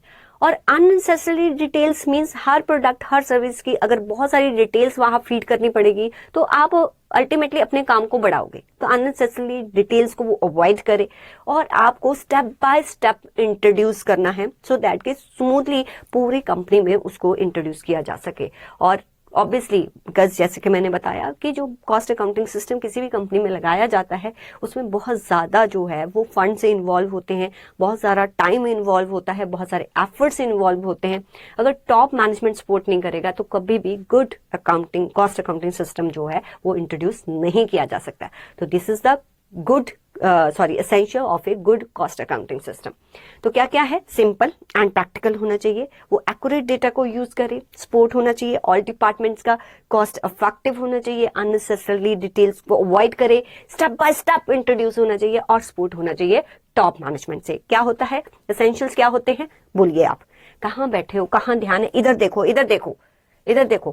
क्या होना चाहिए? सिंपल होना चाहिए, और ऐसी तो थ्योरी याद नहीं होगी, वैसे तो आपने करनी नहीं है, और एक्यूरेट डेटा, सपोर्ट सभी डिपार्टमेंट्स का, फिर उसके बाद अननेसेसरली डिटेल्स नहीं होनी चाहिए, और कॉस्ट इफेक्टिव होना चाहिए स्टेप बाय स्टेप, और top top top top management का सपोर्ट होना चाहिए। बिल्कुल बिल्कुल ठीक है, चलिए आगे चलते हैं। Then factor consider when setting up a cost accounting system. जब आप जो है कॉस्ट अकाउंटिंग सिस्टम आपकी कंपनी में इंप्लीमेंट होने जा रहा है, कौन से फैक्टर्स कंसीडर करोगे? अरे सबसे पहली बात तो आप कैसे प्रोडक्ट्स बनाते हो, ठीक है, आपके प्रोडक्ट्स का नेचर कैसा है, आपकी फर्म का साइज कितना है, ये कुछ चीजें होती है जो आपके फैक्टर्स जो है जो आपको कंसीडर करने पड़ते हैं जब आप अपने कंपनी में, ठीक है, जहां अपने बिजनेस में कॉस्ट अकाउंटिंग सिस्टम को इंप्लीमेंट करने जा रहे हो। सबसे पहले साइज ऑफ फर्म कितना है, बिगर फर्म्स नीड मोर डिटेल का cost accounting system. Manufacturing process कैसा है, आपने डिफरेंट डिफरेंट किए ना, जो बैच है उसका कॉस्टिंग अलग निकलता है, जॉब का कॉस्टिंग अलग ढंग से निकलता है, प्रोसेस का कॉस्टिंग अलग ढंग से निकलता है, ऑपरेटिंग का अलग ढंग से निकलता है। तो आपका जो है मैन्युफैक्चरिंग प्रोसेस जो है वो कैसा है, यहाँ ऑपरेटिंग नहीं आएगा, यहाँ मैन्युफैक्चरिंग प्रोसेस लिखा है, तो मतलब आप ऑपरेशन कॉस्टिंग कह सकते हो। नंबर ऑफ प्रोडक्ट्स कितने हैं, अगर आपके नंबर ऑफ प्रोडक्ट्स जो हैं काफी ज्यादा है तो आपका कॉस्ट अकाउंटिंग सिस्टम भी कॉम्प्लेक्स होगा। मैनेजमेंट की नीड्स, अब मैनेजमेंट जो रिपोर्टिंग चाहती है वो कैसे चाहती है, वो प्रोडक्ट वाइज चाहती है, बैच वाइज चाहती है, वो क्वार्टरली चाहती है, मंथली चाहती है, राइट, डिपेंड करता है उस पर। Report should help in control and decision making. फिर आपका रॉ मटेरियल का टाइप कैसा है, अगर आपका जो मटेरियल है वो इजिली स्पॉइल हो जाता है तो आपको बेस ट्रैकिंग जो है आपके कॉस्ट अकाउंटिंग सिस्टम में एक बहुत इंपॉर्टेंट रोल प्ले करेगा। देन ऑर्गेनाइजेशन का स्ट्रक्चर कैसा है, आपका जो स्ट्रक्चर है वो आपका ट्रेडिशनल स्ट्रक्चर है, ठीक है, जो प्रोसेस जो है स्ट्रक्चर है, तो उस पर डिपेंड करता है आपका cost accounting system. Then external factors means external factors, बहुत सारी ऐसी इंडस्ट्रीज होती हैं, यहाँ पर गवर्नमेंट जो है वो बताती है कि आपको कॉस्ट रिपोर्ट्स ऐसे बनानी है, ठीक है, वहां पर उनके ऊपर कुछ रूल्स वगैरह इंप्लीमेंट किए जाते हैं कि इस स्टैंडर्ड्स के अकॉर्डिंग आपको रिपोर्ट्स जो है रेडी करनी है, तो उसके अकॉर्डिंग फिर कॉस्ट अकाउंटिंग सिस्टम जो है वो इंप्लीमेंट किया जाता है। Then limitation of cost accounting, देखो कॉस्ट अकाउंटिंग की अभी इतनी सारी तारीफ कर ली हमने कि हमें बिजनेस का ट्रू प्रॉफिटेबिलिटी, ट्रू कॉस्ट जानने में हेल्प करता है, कंट्रोल करने में, कॉस्ट को कंट्रोल करने में, रिड्यूस करने में, मैनेजमेंट को डिसीजन मेकिंग करने में, ठीक है, ये सब कुछ है। लेकिन जो कॉस्ट अकाउंटिंग सिस्टम अगर लगाना है ना, तो जैसे कि मैंने बताया उसमें बहुत सारा टाइम, बहुत सारे फंड्स इन्वॉल्व होते हैं, तो वही आपका लिमिटेशन है। This is not limitation of cost accounting, this is the limitation of cost accounting system. तो व्हाट इज द लिमिटेशन? देखो, एक तो इसको इंस्टॉल करवाना इट्स वेरी कॉस्टली, बहुत ही एक तो लॉन्ग प्रोसेस है, बहुत कॉस्टली होता है, राइट, और डिफरेंट फ्रॉम फाइनेंशियल अकाउंट्स, और समटाइम जो ये रिजल्ट्स आपको प्रोवाइड करता है वो मैच नहीं करते, तो वहां पर फिर रिकंसिलेशन की रिक्वायरमेंट अराइज होती है, सब्जेक्टिव जजमेंट होती है, तो डिफरेंट अकाउंटेंट में ट्रीट द कॉस्ट डिफरेंटली। जैसे हमने देखा कि अगर ज्वाइंट कॉस्ट है, कोई ज्वाइंट कॉस्ट है, तो उसको डिफरेंट डिफरेंट प्रोडक्ट पर जो है एलोकेट करने के लिए हमारे पास बहुत सारे मेथड्स हैं। अब हर अकाउंटेंट अपने अकॉर्डिंग सोचता है कि इसको ऐसे एलोकेट किया जाए। अब अपोर्शनमेंट करने के लिए भी हमारे पास बहुत सारे बेसिस होते हैं, तो हर एक का अपना एक जजमेंट होता है। तो वहां पर जो कॉस्ट रिकॉर्ड्स हैं, जहाँ हमारी कॉस्ट है किसी सिमिलर प्रोडक्ट की, वो डिफर हो सकती है। सेकंड, एस्टिमेट यूज किए जाते हैं, जैसे समटाइम हम मटेरियल कॉस्ट को जब कह लो कि उसकी कॉस्ट निकालते हैं, तो there are a lot of method, LIFO, FIFO, average, weighted average, कुछ भी हम ऐसे मेथड्स लेते हैं। और जो ओवरहेड्स वगैरह हम डिवाइड करते हैं, जैसे क्योंकि बिफोर हैंड हमें प्रोडक्ट की कॉस्ट जो है वो कोट करनी होती है, तो जितने भी ओवरहेड्स होते हैं उसके लिए हम कोई एक बेसिस लेते हैं, या तो परसेंटेज ऑफ डायरेक्ट लेबर लेते हैं, या परसेंटेज ऑफ प्राइम कॉस्ट लेते हैं। वो डिपेंड करता है कि प्रोमिनेंट फैक्टर कौन सा है, जैसे कि हमने क्वेश्चंस में भी किया था। तो joint cost allocated using the guesswork, तो these are some limitation of a cost accounting system. Then what is accounting, वो हम कर चुके हैं। नेक्स्ट आपका जो इंपॉर्टेंट आगे आएगा ये वाला, कि financial accounting and cost accounting में डिफरेंस क्या होता है। अगर हम पर्पस देखें ना, तो फाइनेंशियल अकाउंटिंग का पर्पस होता है आपके बिजनेस की प्रॉफिटेबिलिटी और फाइनेंशियल पोजीशन को बताना, बट जो कॉस्ट अकाउंटिंग है उसका जो पर्पस होता है आपके प्रोडक्ट की या सर्विस की ट्रू कॉस्ट को बताना। इसके यूजर्स आउटसाइडर्स होते हैं, इसके इंटरनल मैनेजमेंट होती है। Legal requirement, yes, financial accounting की तो लीगल रिक्वायरमेंट है, लाइक कंपनीज एक्ट जैसे बोलता है, ये कोई मैंडेटरी नहीं है। राइट, टाइप ऑफ डेटा, हाँ, एक्सेप्ट के आपको आपके ऊपर जो है वो कोई आप पर्टिकुलर इंडस्ट्री में नहीं आते। टाइप ऑफ डेटा ओवरऑल आपके बिजनेस की परफॉर्मेंस को बताता है। ये डिटेल्ड कॉस्ट बताता है आपके ईच यूनिट जॉब और प्रोसेस की। रिपोर्टिंग पीरियड ये ईयरली या क्वार्टरली होता है। यहाँ पर मैनेजमेंट की नीड पर डिपेंड है कि कितने देर बाद जो है रिपोर्टिंग की जाती है। स्टॉक वैल्यूएशन आपको फाइनेंशियल में पता है कि ये किया जाता है एज पर अकाउंटिंग स्टैंडर्ड, जो भी मार्केट वैल्यू और cost which ever is lower, ये ऑलवेज जो है वैल्यूड किया जाता है एट कॉस्ट। यहाँ पर एग्जाम्पल दी गई है, यहाँ पर इसकी एग्जाम्पल दी गई है, तो बहुत ही इजिली वे में बताया हुआ है। अगर आपको डिफरेंस आएगा तो आपको ऐसे ही बेसिस बताना है, फिर फाइनेंशियल बताना है, फिर कॉस्ट अकाउंटिंग बताना है। राइट, बहुत इजी वे में बताया हुआ है, इसको याद कीजिए आप। नेक्स्ट, कॉस्ट अकाउंटिंग और मैनेजमेंट अकाउंटिंग में क्या डिफरेंस होता है। देखो, जैसे मैंने आपको बताया कि कॉस्ट अकाउंटिंग जो है वो रिकॉर्ड और एनालाइज करता है आपके प्रोडक्ट या सर्विस की कॉस्ट को, जबकि ये मैनेजमेंट अकाउंटिंग है, ये आपके डेटा को यूज करके डिसीजन मेकिंग करता है। दोनों डेटा यूज करता है, फाइनेंशियल और non financial. Right, non financial जिसको मॉनेटरी टर्म में जो है वो हम नहीं मेजर कर सकते, जैसे कि आपके एम्प्लॉय का सेटिस्फेक्शन लेवल, आपके एम्प्लॉय का आपके कस्टमर का फीडबैक, उसको मॉनेटरी टर्म्स में आप मेजर नहीं कर सकते, उसको भी मैनेजमेंट अकाउंटिंग यूज करता है। यहाँ पर सिर्फ क्वांटिटेटिव डेटा आता है, यहाँ पर क्वांटिटेटिव एंड क्वालिटेटिव दोनों डेटा आते हैं। इसका जो मेन गोल होता है to find and control cost, but इसका जो मेन गोल होता है प्लानिंग करना, कंट्रोल और फॉरकास्टिंग एंड डिसीजन मेकिंग में। प्रोसीजर, यहाँ रूल्स और फॉर्मेट्स को फॉलो किया जाता है, ये कोई फिक्स्ड फॉर्मेट नहीं है इसका, ये तो मैनेजमेंट के अपने जो है स्किल्स पर डिपेंड करता है। यहाँ पर पास्ट और प्रेजेंट कॉस्ट डेटा लिया जाता है, यहाँ पर फ्यूचर प्रोजेक्शंस की जाती हैं। डिपेंडेंसी, जैसे कि मैंने बताया, ये स्टैंड अलोन, फाइनेंशियल और कॉस्ट अकाउंटिंग स्टैंड अलोन काम करते हैं, बट मैनेजमेंट अकाउंटिंग की डिपेंडेंसी फाइनेंशियल और कॉस्ट अकाउंटिंग दोनों पर होती है। राइट, यहाँ पर एग्जांपल दिए, जैसे finding the cost per unit of a T-shirt, यहाँ पर deciding whether to start a new product line और not based on sales trends and cost. जैसे कुछ एक्सपोर्ट करना है तो उसके लिए डिसीजन मेकिंग मैनेजमेंट अकाउंटेंट करेगा। तो आप भी जो है आगे जाके कॉस्ट अकाउंटेंट नहीं बनना, आपको क्या बनना है, management accountant. Then what is the difference between the financial accounting and management accounting. Purpose क्या है, जो बिजनेस रिजल्ट बताता है, जो डिसीजन मेकिंग। इसके यूजर्स कौन से हैं, इसके यूजर्स कौन से हैं, ये तो थोड़ा कॉस्ट अकाउंटिंग, ये सिर्फ क्वांटिटेटिव डेटा करता है, जो क्वांटिटेटिव क्वालिटेटिव, ये इंडिपेंडेंट है, इसकी डिपेंडेंसी। इसके स्पेसिफिक फॉर्मेट्स होते हैं, इसका कोई फॉर्मेट नहीं है। This is mandatory by law, this is not mandatory. ये आपकी पास्ट परफॉर्मेंस बताता है, ये आपके फ्यूचर प्रोजेक्शंस बताता है। ठीक है, इसकी सारी जो एंट्रीज होती है वेरीफाइड होती हैं और ऑडिटेड होती हैं। यहाँ पर तो एस्टिमेट्स डिपेंड होते हैं। ठीक है, ये एनुअल रिपोर्ट जो है वो शेयर होल्डर्स के साथ शेयर की जाती है। ये budget report for next 6 months internal users के लिए बनाई जाती है। राइट, तो कुछ फिर इंपॉर्टेंट टर्म्स दी हुई हैं, जैसे कि मैंने बताया कि जो कॉस्ट होती है, कॉस्ट मीन्स एक्सपेंडिचर। अब कॉस्ट ना अलग अलग टाइप की होती है, जैसे एक कॉस्ट होती है जिसको हम आउट ऑफ पॉकेट कॉस्ट कहते हैं, कि सच में कॉस्ट का सच में कैश का आउटफ्लो हो रहा है, that is called the out of pocket cost. Right, जैसे रेंट दिया, कंपनी ने रेंट दिया, तो रेंट सच में जा रहा है, कैश का आउटफ्लो हो रहा है, उसको बोलते हैं आउट ऑफ पॉकेट कॉस्ट।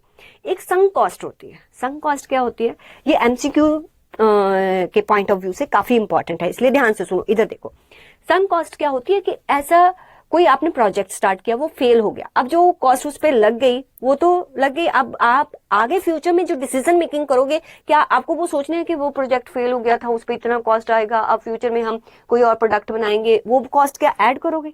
देखो, संक कॉस्ट का मतलब होता है कि ऐसा कोई भी एक्टिविटी जो आपने की और वो फेल हो गया, अब उसकी कॉस्ट जो है इरिकवरेबल होगी, उसको बोलते हैं हम sunk cost.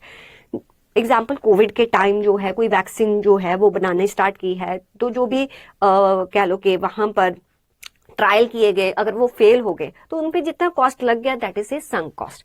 Historical cost is different. Historical cost मतलब वो पहले कॉस्ट इनकट कर चुके हैं, वो अभी भी हमारे पास मशीनरी है या फर्नीचर है, वो काम कर रहे हैं, लेकिन उस पर खर्चा हो चुका है पहले, ठीक है, वो होता है हिस्टोरिकल कॉस्ट। संक कॉस्ट वो कॉस्ट होता है, ठीक है, जो कि मनी ऑलरेडी स्पेंड है और अब रिकवर नहीं की जा सकती। जैसे अगर आपने 10,000 किसी मशीन पर स्पेंड कर दिए, ठीक है, बट नाउ वो ऑब्सलीट होगी, अब आपके काम की नहीं है, उसको यूज नहीं किया जा सकता, जहाँ जो प्रोडक्ट वो बनाती थी मशीन, वो प्रोडक्ट की मार्केट में डिमांड नहीं है, तो जो मशीन पर आप खर्चा कर चुके हो वो है संक कॉस्ट। रेलिवेंट कॉस्ट वो होती है जो कि चेंज होती है आपके फ्यूचर डिसीजन मेकिंग से। Only the cost that will affect a future decision.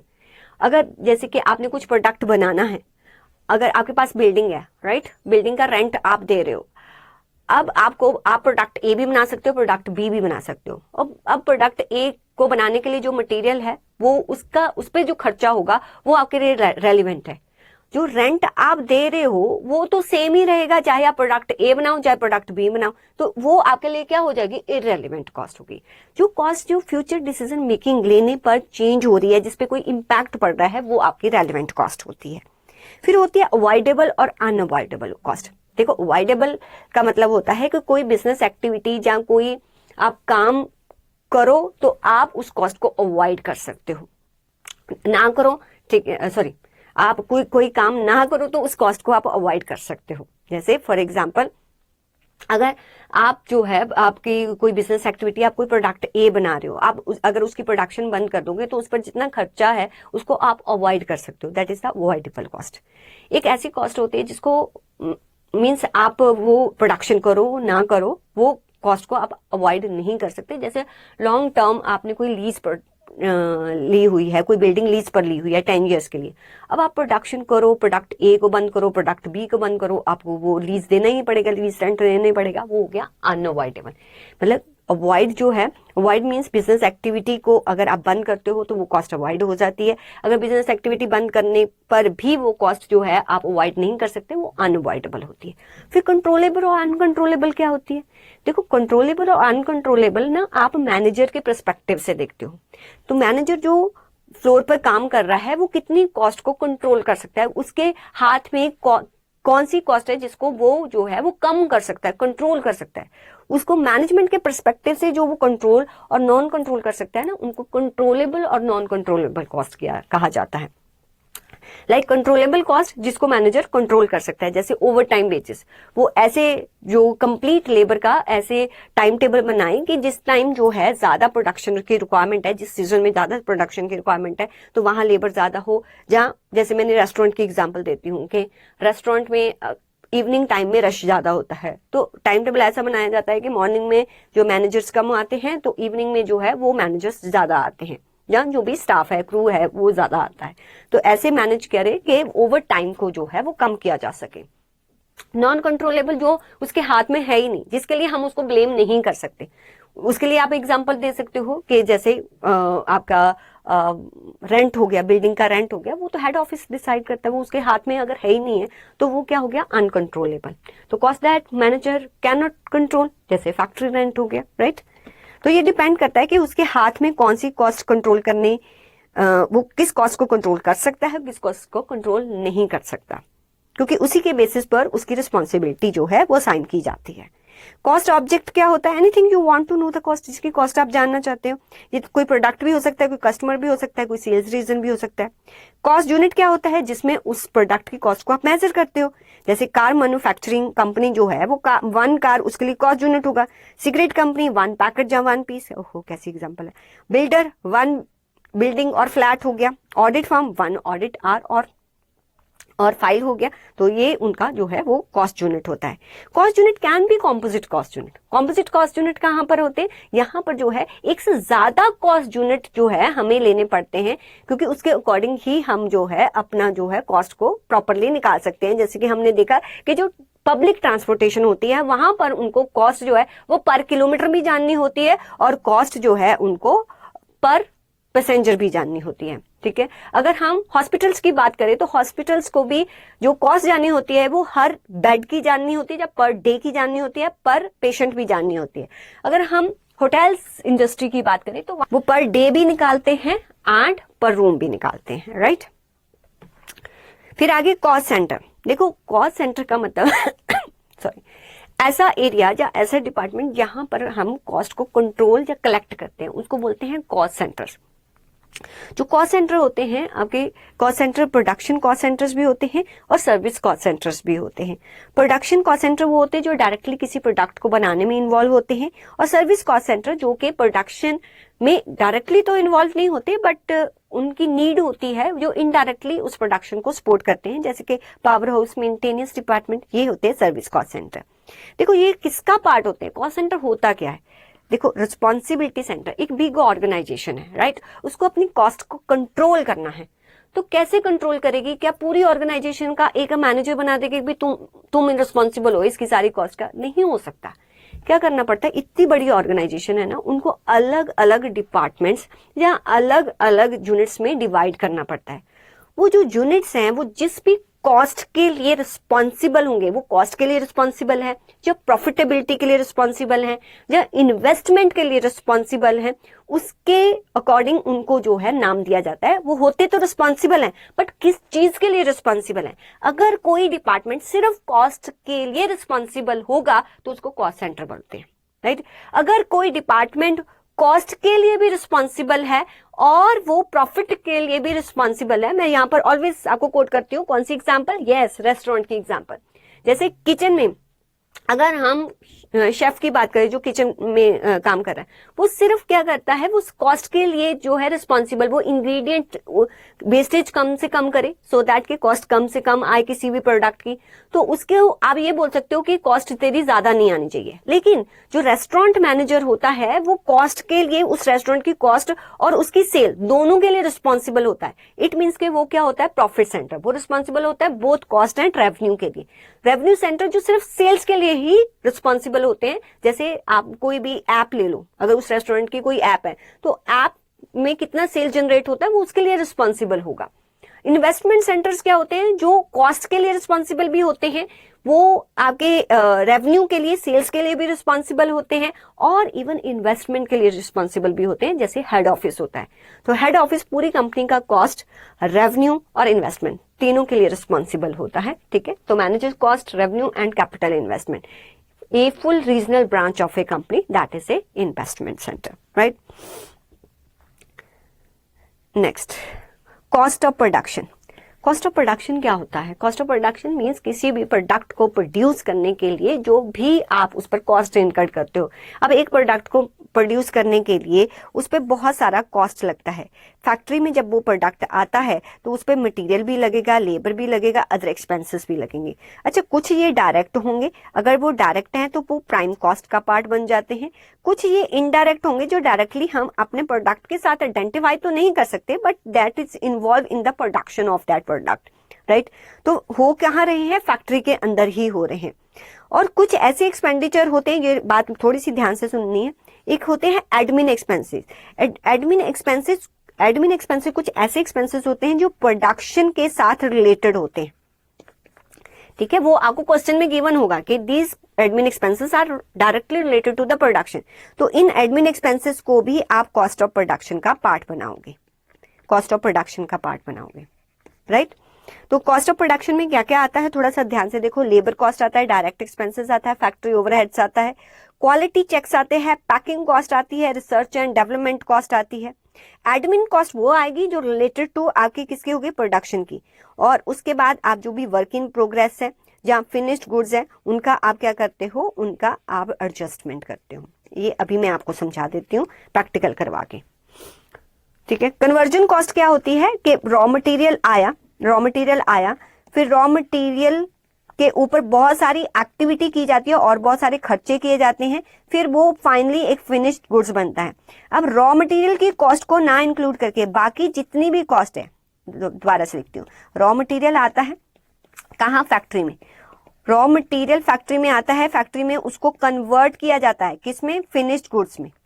अब रॉ मटेरियल आया, फिनिश्ड गुड्स बनी, इसके बीच में जो भी ये खर्चे हुए, ये जो खर्चे हैं इनको बोलते हैं conversion cost. Means raw material को फिनिश्ड गुड्स में कन्वर्ट करने के लिए जितना भी कॉस्ट इनकर्ड किया गया उसको कन्वर्जन कॉस्ट। तो कन्वर्जन कॉस्ट फैक्ट्री में, फैक्ट्री लेवल पर फैक्ट्री लेवल तक जितनी भी है, मीन्स जितने भी आपके फैक्ट्री ओवरहेड्स होंगे, थोड़ा सा ध्यान दो, हम इनडायरेक्ट एक्सपेंसेस को दूसरे नाम से किससे बुलाते हैं, ओवरहेड्स से। तो जितने भी फैक्ट्री में खर्चे होंगे, ओवरहेड्स होंगे, अगर उसमें मैं डायरेक्ट लेबर और डायरेक्ट एक्सपेंसेस ऐड कर दूं तो this is my conversion cost. ठीक है, ध्यान देना, ये होती है आपकी कन्वर्जन कॉस्ट। ओवरहेड कॉस्ट जितने भी ऊटपटांग खर्चे होते हैं जो डायरेक्टली इन्वॉल्व नहीं होते, वो होती है आपकी ओवरहेड कॉस्ट। फिर कॉस्ट अकाउंटिंग स्टैंडर्ड्स क्या होते हैं, ये रूल्स और गाइडलाइंस होती है जो कि आपको institute of cost accountant of India ने बताया है कि जिससे कि आपकी जितनी भी कंपनीज है अगर वो कॉस्ट अकाउंटिंग स्टैंडर्ड्स को फॉलो करेंगे तो वो कॉस्ट यूनिफॉर्म और कंसिस्टेंट वे में कैलकुलेट कर सकते हैं। Then what is the cost allocation and cost apportionment. देखो, कुछ ऐसी कॉस्ट होती है जो डायरेक्टली एलोकेट की जा सकती है किसी डिपार्टमेंट में। अब फैक्ट्री में कंपनी में तो बहुत सारे डिपार्टमेंट होते हैं, अकाउंटिंग डिपार्टमेंट होता है, मार्केटिंग डिपार्टमेंट होता है, सेल्स डिपार्टमेंट होता है। अगर इलेक्ट्रिसिटी जो बिल आता है हर डिपार्टमेंट का अलग अलग आ रहा है तो वो तो डायरेक्टली उसको एलोकेट करनी है तो इनडायरेक्ट खर्चा, ठीक है, बट हमें पता है कि इस डिपार्टमेंट पर इतना खर्चा किया गया। और कोई हमने सिक्योरिटी गार्ड बिठा रखा है और स्पेशली वो किसी अकाउंटिंग डिपार्टमेंट के लिए ही बिठा रखा है तो उसका जो भी सैलरी होगा वो अकाउंटिंग डिपार्टमेंट बेयर करेगा। बट कुछ ऐसे खर्चे होते हैं जो स्पेसिफिकली उस डिपार्टमेंट के लिए नहीं किए जाते, वो ओवरऑल सारी कंपनी के लिए किए जाते हैं। मींस वो सारे डिपार्टमेंट जो है एक बड़ी सी बिल्डिंग में, अब बिल्डिंग का रेंट तो एक ही जगह पर जाता है, अब वो जो रेंट जा रहा है उसको हर एक डिपार्टमेंट में कैसे जो है वो एलोकेट किया जाए, तो उसके लिए कोई मेथड, कोई बेसिस फेयर मेथड यूज किया जाता है जिसको हम क्या बोलते हैं, अपॉर्शनमेंट। तो एलोकेशन क्या होता है, when exact amount of overhead belongs to a department और प्रोडक्ट और डायरेक्टली चार्ज की जा सकती है। जैसे वेल्डिंग डिपार्टमेंट का कोई इलेक्ट्रिसिटी बिल है तो डायरेक्टली आप चार्ज कर दो। बट कॉस्ट अपॉर्शनमेंट क्या होती है, जब ओवरहेड कॉस्ट जो है मल्टीपल डिपार्टमेंट्स के थ्रू जो है शेयर किया जाता है, उसमें हम कोई फेयर मेथड यूज करते हैं। मेथड बेस कुछ भी हो सकता है, आपका स्क्वायर फीट हो सकता है, नंबर ऑफ एम्प्लॉयज हो सकते हैं, मशीन आर, डिपेंड अपॉन आपको क्वेश्चन में कैसी इंफॉर्मेशन दी हुई है। कॉस्ट अब्जॉर्प्शन, कॉस्ट अब्जॉर्प्शन का मतलब क्या होता है कि जितने भी हमारे ओवरहेड्स होते हैं एलोकेट या अपोर्शन किए जाते हैं, they must added to product cost. अब जो भी है ओवरहेड किसी जब एलोकेट अपोर्शन किए जाएंगे, अब ये सारे के सारे प्रोडक्ट की कॉस्ट पे ऐड किए जाएंगे। अब प्रोडक्ट की कॉस्ट में जो ऐड करने हैं उसके लिए आपको कोई मेथड तो मींस प्रोडक्ट ने उन सभी खर्चों को अब्जॉर्ब करना है। हमें पता चल के खर्चा इतना हो रहा है, ठीक है, जो इनडायरेक्ट खर्चे हैं ना वो सारे इतने हो रहे हैं, 10 लाख हो रहे हैं। अब वो 10 लाख जो है प्रोडक्ट की कॉस्ट में कैसे ऐड किए जाएंगे, क्योंकि जो खर्चे होते हैं ना वो तो बाद में पता चलते हैं ना कि इतने हो गए हैं। पहले तो एक एस्टिमेट लिया जाता है कि इतना खर्चा हो गया, अब इतना खर्चा होगा तो उसके लिए कोई परसेंटेज तो रखनी पड़ेगी ना कि जो है हम जो प्रोडक्ट को जो चार्ज करेंगे, जब कोई भी सर्विस को चार्ज करेंगे उसको हम इतना अमाउंट चार्ज करेंगे। फॉर एग्जांपल आप रिपेयर के लिए जाते हो अपनी गाड़ी की, तो वहां पर जो आपका बिल बनाया जाता है तो जितना भी आपकी गाड़ी में कोई भी मटेरियल यूज हो रहा है या डायरेक्ट लेबर, उसको जो उस गैराज का जो ऑनर है वो तो लिख देता है, लेकिन उस गैराज में रेंट भी है, इलेक्ट्रिसिटी भी है और भी ऊटपटांग बहुत सारे खर्चे होते हैं। अब उन खर्चों का बर्डन भी तो आप पर आएगा। अब वो जो खर्चे हैं, आपके जो सर्विस आपको दी जा रही है, आपकी सर्विस में उसका कितना अमाउंट जो है ऐड किया जाए, उसके लिए अलग अलग मेथड होते हैं। कौन कौन से, या तो percentage of direct material cost हो सकती है, डायरेक्ट लेबर कॉस्ट हो सकती है, प्राइम कॉस्ट हो सकती है, मशीन आर रेट हो सकता है, लेबर आर रेट। पर ध्यान देना, machine hour rate very important, most of question में आपको यही जो है अब्जॉर्प्शन का मेथड आपको देखने के लिए मिलेगा जब हम कौन सा चैप्टर करेंगे, बोलो, ओवरहेड चैप्टर, राइट। वहीं पर ये समझेंगे अंडर एंड ओवरहेड्स, राइट। अब आ गया, जैसे कि मैंने बताया था कि आपका जो कॉस्ट होता है, अगर बिहेवियर के बेसिस पे हम उसको क्लासिफाई करें तो cost can be fixed, variable और सेमी वेरिएबल। अगर सेमी वेरिएबल कॉस्ट हुआ तो मान लीजिए आपको एक शॉर्ट क्वेश्चन आ गया कि ये सेमी वेरिएबल है, अब आप इस सेमी वेरिएबल कॉस्ट में से फिक्स्ड को अलग करो और वेरिएबल को अलग करो, तो आपके पास 3 मेथड्स हैं। अब डिपेंड अपॉन आपको डेटा कैसा दिया गया है और आपको कौन से मेथड के थ्रू उसने बोला है कि आपको कॉस्ट को सेपरेट करना है। तो अगर उसने बोला कि ग्राफिकल मेथड यूज करके आपको बताना है कि कितना आपका वेरिएबल है, कितना आपका फिक्स्ड कॉस्ट है, तो आपको कुछ ऐसा डेटा दिया गया होगा कि आउटपुट जो है आपकी 1000 है, 2000, 3000, टोटल कॉस्ट आपकी इतनी है, ठीक है, तो आपको वेरिएबल और फिक्स्ड अलग करनी है। ये तो मैंने आंसर कर दिया है, ठीक है, लेकिन आपको डेटा इतना ही दिया गया होगा। तो आपको कैसे जो है वो इस कॉस्ट को कैसे ग्राफिकली ड्रॉ करना है, तो चलिए फटाफट से मैं आपको ड्रॉ करके बताती हूँ। तो चलिए मैं बताती हूँ आपको कैसे बनाना है, आपने ग्राफिकल मेथड के थ्रू कैसे सेग्रीगेट करनी है कॉस्ट। तो फर्स्ट ऑफ ऑल यहाँ पर आप एक्स एक्सेस और वाई एक्सेस लेंगे, आपने इधर आउटपुट लिख देना है और इधर आपने जो है वो कॉस्ट लिख देनी है। तो आपको जो भी दिया है आउटपुट 1000, 2000 ये सारा कुछ आपने यहाँ पर लिख देना है, ठीक है। कॉस्ट आपने इधर लिख देनी है। तो जो भी कॉस्ट आपको दे रखी है आप यहाँ पर पॉइंट्स बनाएंगे और जिस आउटपुट पर जो भी टोटल कॉस्ट है वो आपने यहाँ पर पॉइंट्स बना लेने हैं। फिर उन पॉइंट्स को जो मैक्सिमम पॉइंट्स को जो लाइन कवर अप करती हुई वो लाइन आपने यहाँ पर ड्रॉ कर देनी है, ठीक है। इसको लाइन ऑफ बेस्ट फिट कहते हैं क्योंकि ये मैक्सिमम पॉइंट्स को कवर अप करेगी। और जहां से ये लाइन स्टार्ट हुई है वहां से यहाँ एक लाइन आपको ड्रॉ करनी है, ये आपका होगा फिक्स्ड कॉस्ट। और यहाँ पर इस पॉइंट से लेके इस पॉइंट तक, इस पॉइंट से लेके इस पॉइंट तक, ये बीच की है आपकी वेरिएबल कॉस्ट और ये हो जाएगी आपकी टोटल कॉस्ट। तो इसके थ्रू आप निकाल सकते हैं कि आपका फिक्स्ड कॉस्ट जो है वो कितना आया। अगर आपका यहाँ पर पॉइंट जो है यहाँ से स्टार्ट हो रहा है, ठीक है, इट मीन्स कि 1000 आपका फिक्स्ड कॉस्ट है। तो आपने फिक्स्ड कॉस्ट लिख देना है क्योंकि फिक्स्ड कॉस्ट तो एवरी प्रोडक्शन लेवल पर सेम रहता है। तो जो भी आपकी टोटल कॉस्ट में से फिक्स्ड कॉस्ट माइनस करके आएगा वो आपका क्या हो जाएगा, वेरिएबल कॉस्ट। तो ऐसे आपने ग्राफिकल मेथड के थ्रू प्रेजेंट करना है। ऑब्वियसली यहाँ पर हम डिटेल में बात नहीं करेंगे, ऑलरेडी कर रखा है क्लासेस में, और इवन आपने नहीं भी कर रखा तो जो भी आपकी आउटपुट होगी और टोटल कॉस्ट होगी, बस आपको क्या करना है उसको यहाँ पर प्लॉट करना है और जो भी पॉइंट्स होंगे ना उसके बीच में से एक लाइन आपने ड्रॉ करनी है और यहाँ पर जहां पर भी ये मीट करेगी वो वहां से आपका फिक्स्ड कॉस्ट निकलेगा। बस फिक्स्ड कॉस्ट निकल गया तो बाकी आपका वेरिएबल कॉस्ट होगा, right. This is the graphical method. Second method कौन सा होता है, that is the high low method. High low method means आपको जो भी डेटा प्रोवाइड किया गया होगा आप देख लेना कि उसमें सबसे लो प्रोडक्शन कहां पर है, 2000। तो यहीं पर जो है जो आपकी कॉस्ट होगी ये होगी आपकी लो पॉइंट होगा। और आप फिर हाई लेवल मीन्स जो हायर जो भी आपकी प्रोडक्शन जो है हायर एंड पे होगी उसको ले लेना और वहां पर कितनी कॉस्ट है वो ले लेना। तो इन दोनों का डिफरेंस, क्योंकि जो कॉस्ट है ना, क्या मैंने आपको बताया था कि कॉस्ट जो चेंज हो रही है, अगर यहाँ पर थोड़ा सा ध्यान से देखो, इधर देखो, अगर 1000 से 2000 प्रोडक्शन पे जाते हैं तो चेंज यूनिट्स में कितना है, 1000। बट अगर आप 1000 से 2000 में कॉस्ट देखोगे तो कॉस्ट में चेंज कितना है, 0। इट मीन्स कि जो कॉस्ट में चेंज होता है कोई भी एक्टिविटी लेवल के चेंज होने पर जो चेंज आएगा वो सिर्फ चेंज किसका होगा, अगर आप देखो तो इन दोनों का चेंज कितना है, 1000। अगर आप टोटल कॉस्ट का भी चेंज देखो ना, टोटल कॉस्ट ये भी कितना है, चेंज 1000। मीन्स जो टोटल कॉस्ट में चेंज होता है ना वो सिर्फ चेंज किसका बताता है, वो वेरिएबल कॉस्ट होती है, ठीक है। तो इस मीन्स के 1000 यूनिट प्रोड्यूस एक्स्ट्रा प्रोड्यूस करने पर आपको एक्स्ट्रा कॉस्ट लग रही है कितनी, 1000।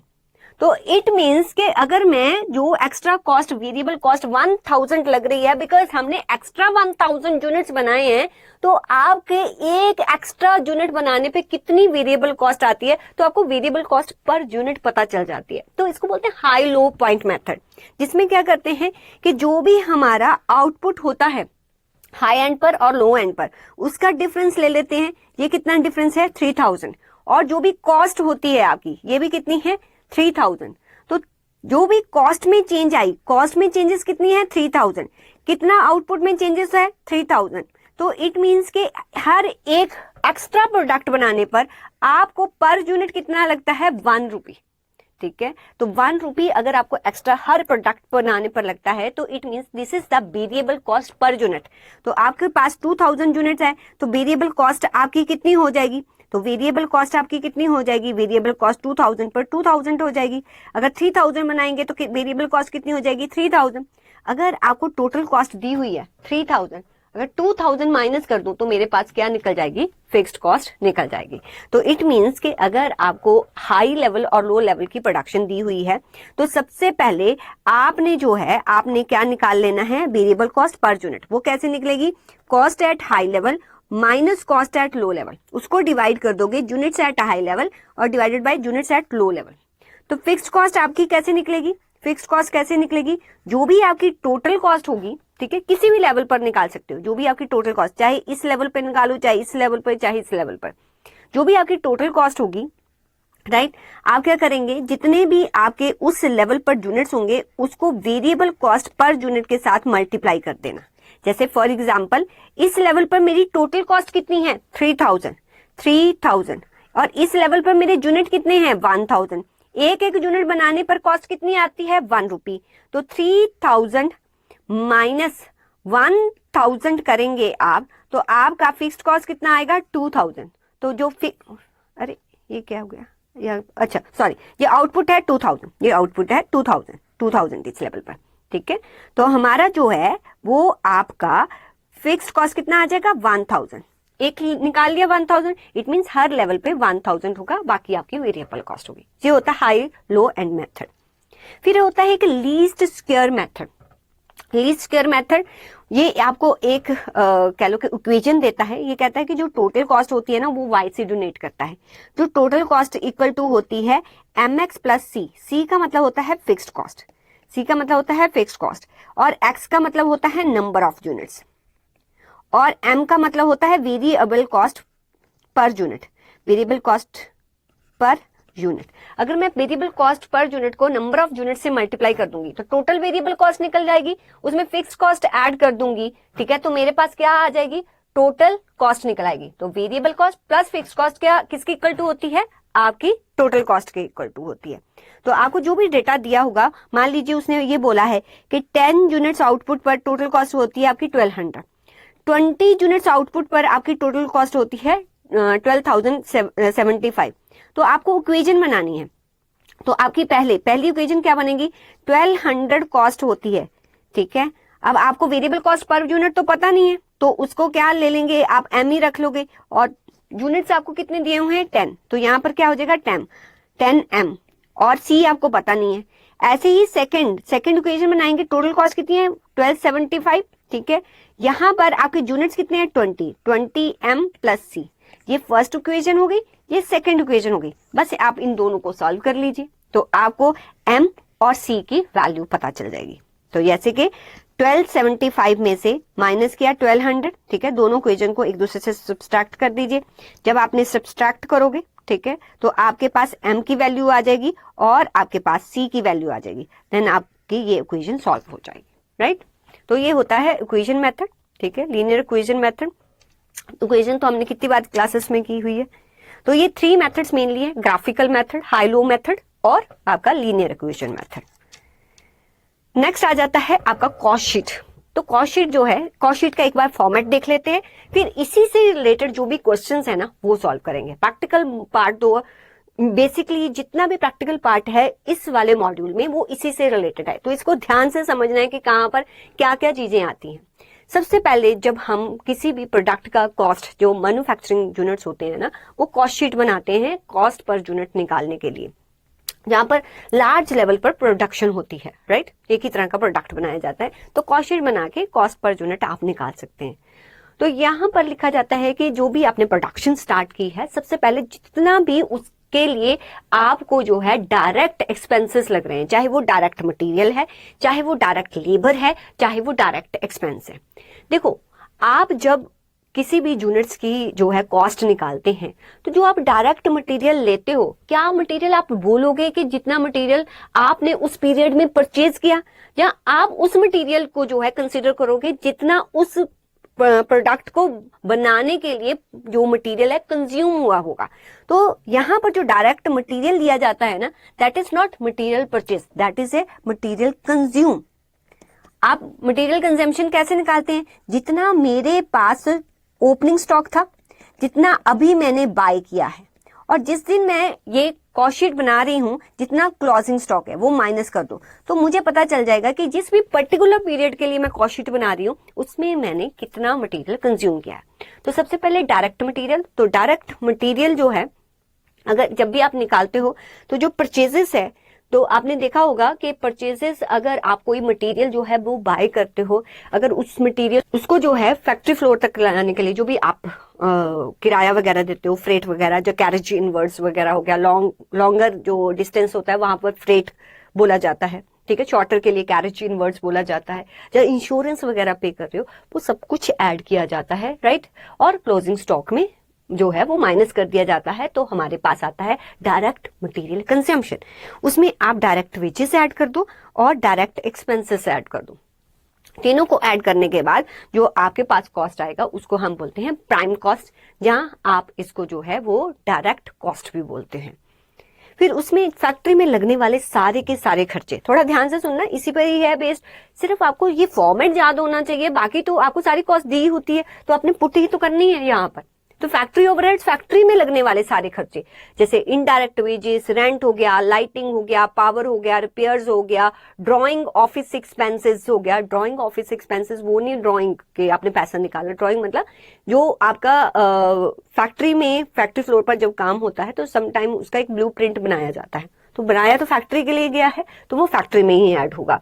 रिसर्च हुआ आपका, डेप्रिसिएशन हो गया, आपका मतलब जो फैक्ट्री में प्लांट लगा हुआ है, इंश्योरेंस अगर फैक्ट्री का है, वर्क मैनेजर की सैलरी है, वो सब कुछ आप ऐड कर देते हो। उसके बाद अब फैक्ट्री में प्रोडक्ट बन रहा था, राइट। अब जो है हमें तो जितने प्रोडक्ट आज कंप्लीट हो गए, या जिस पीरियड के लिए आप कॉस्ट शीट बना रहे हो, जितने प्रोडक्ट आपके कंप्लीट हो गए उनकी कॉस्ट निकालनी है। अगर आपका कोई प्रोडक्ट अभी कंप्लीट नहीं हुआ तो उसकी कॉस्ट यहां से माइनस कर दो। अगर लास्ट पीरियड का कोई प्रोडक्ट था उसको आज आपने कंप्लीट किया तो उसकी बैक के पीरियड से जितनी भी कॉस्ट आई होगी उसको यहां पर ऐड कर देना। तो फैक्ट्री में जब काम स्टार्ट होता है तो पिछले पीरियड का कोई अधूरा काम, जो अधूरा प्रोडक्ट है जिसको आज हम कंप्लीट कर रहे हैं तो और खर्चा होगा, उसके जो पिछले डे में जितना खर्चा हुआ था उसको आप ऐड कर दो।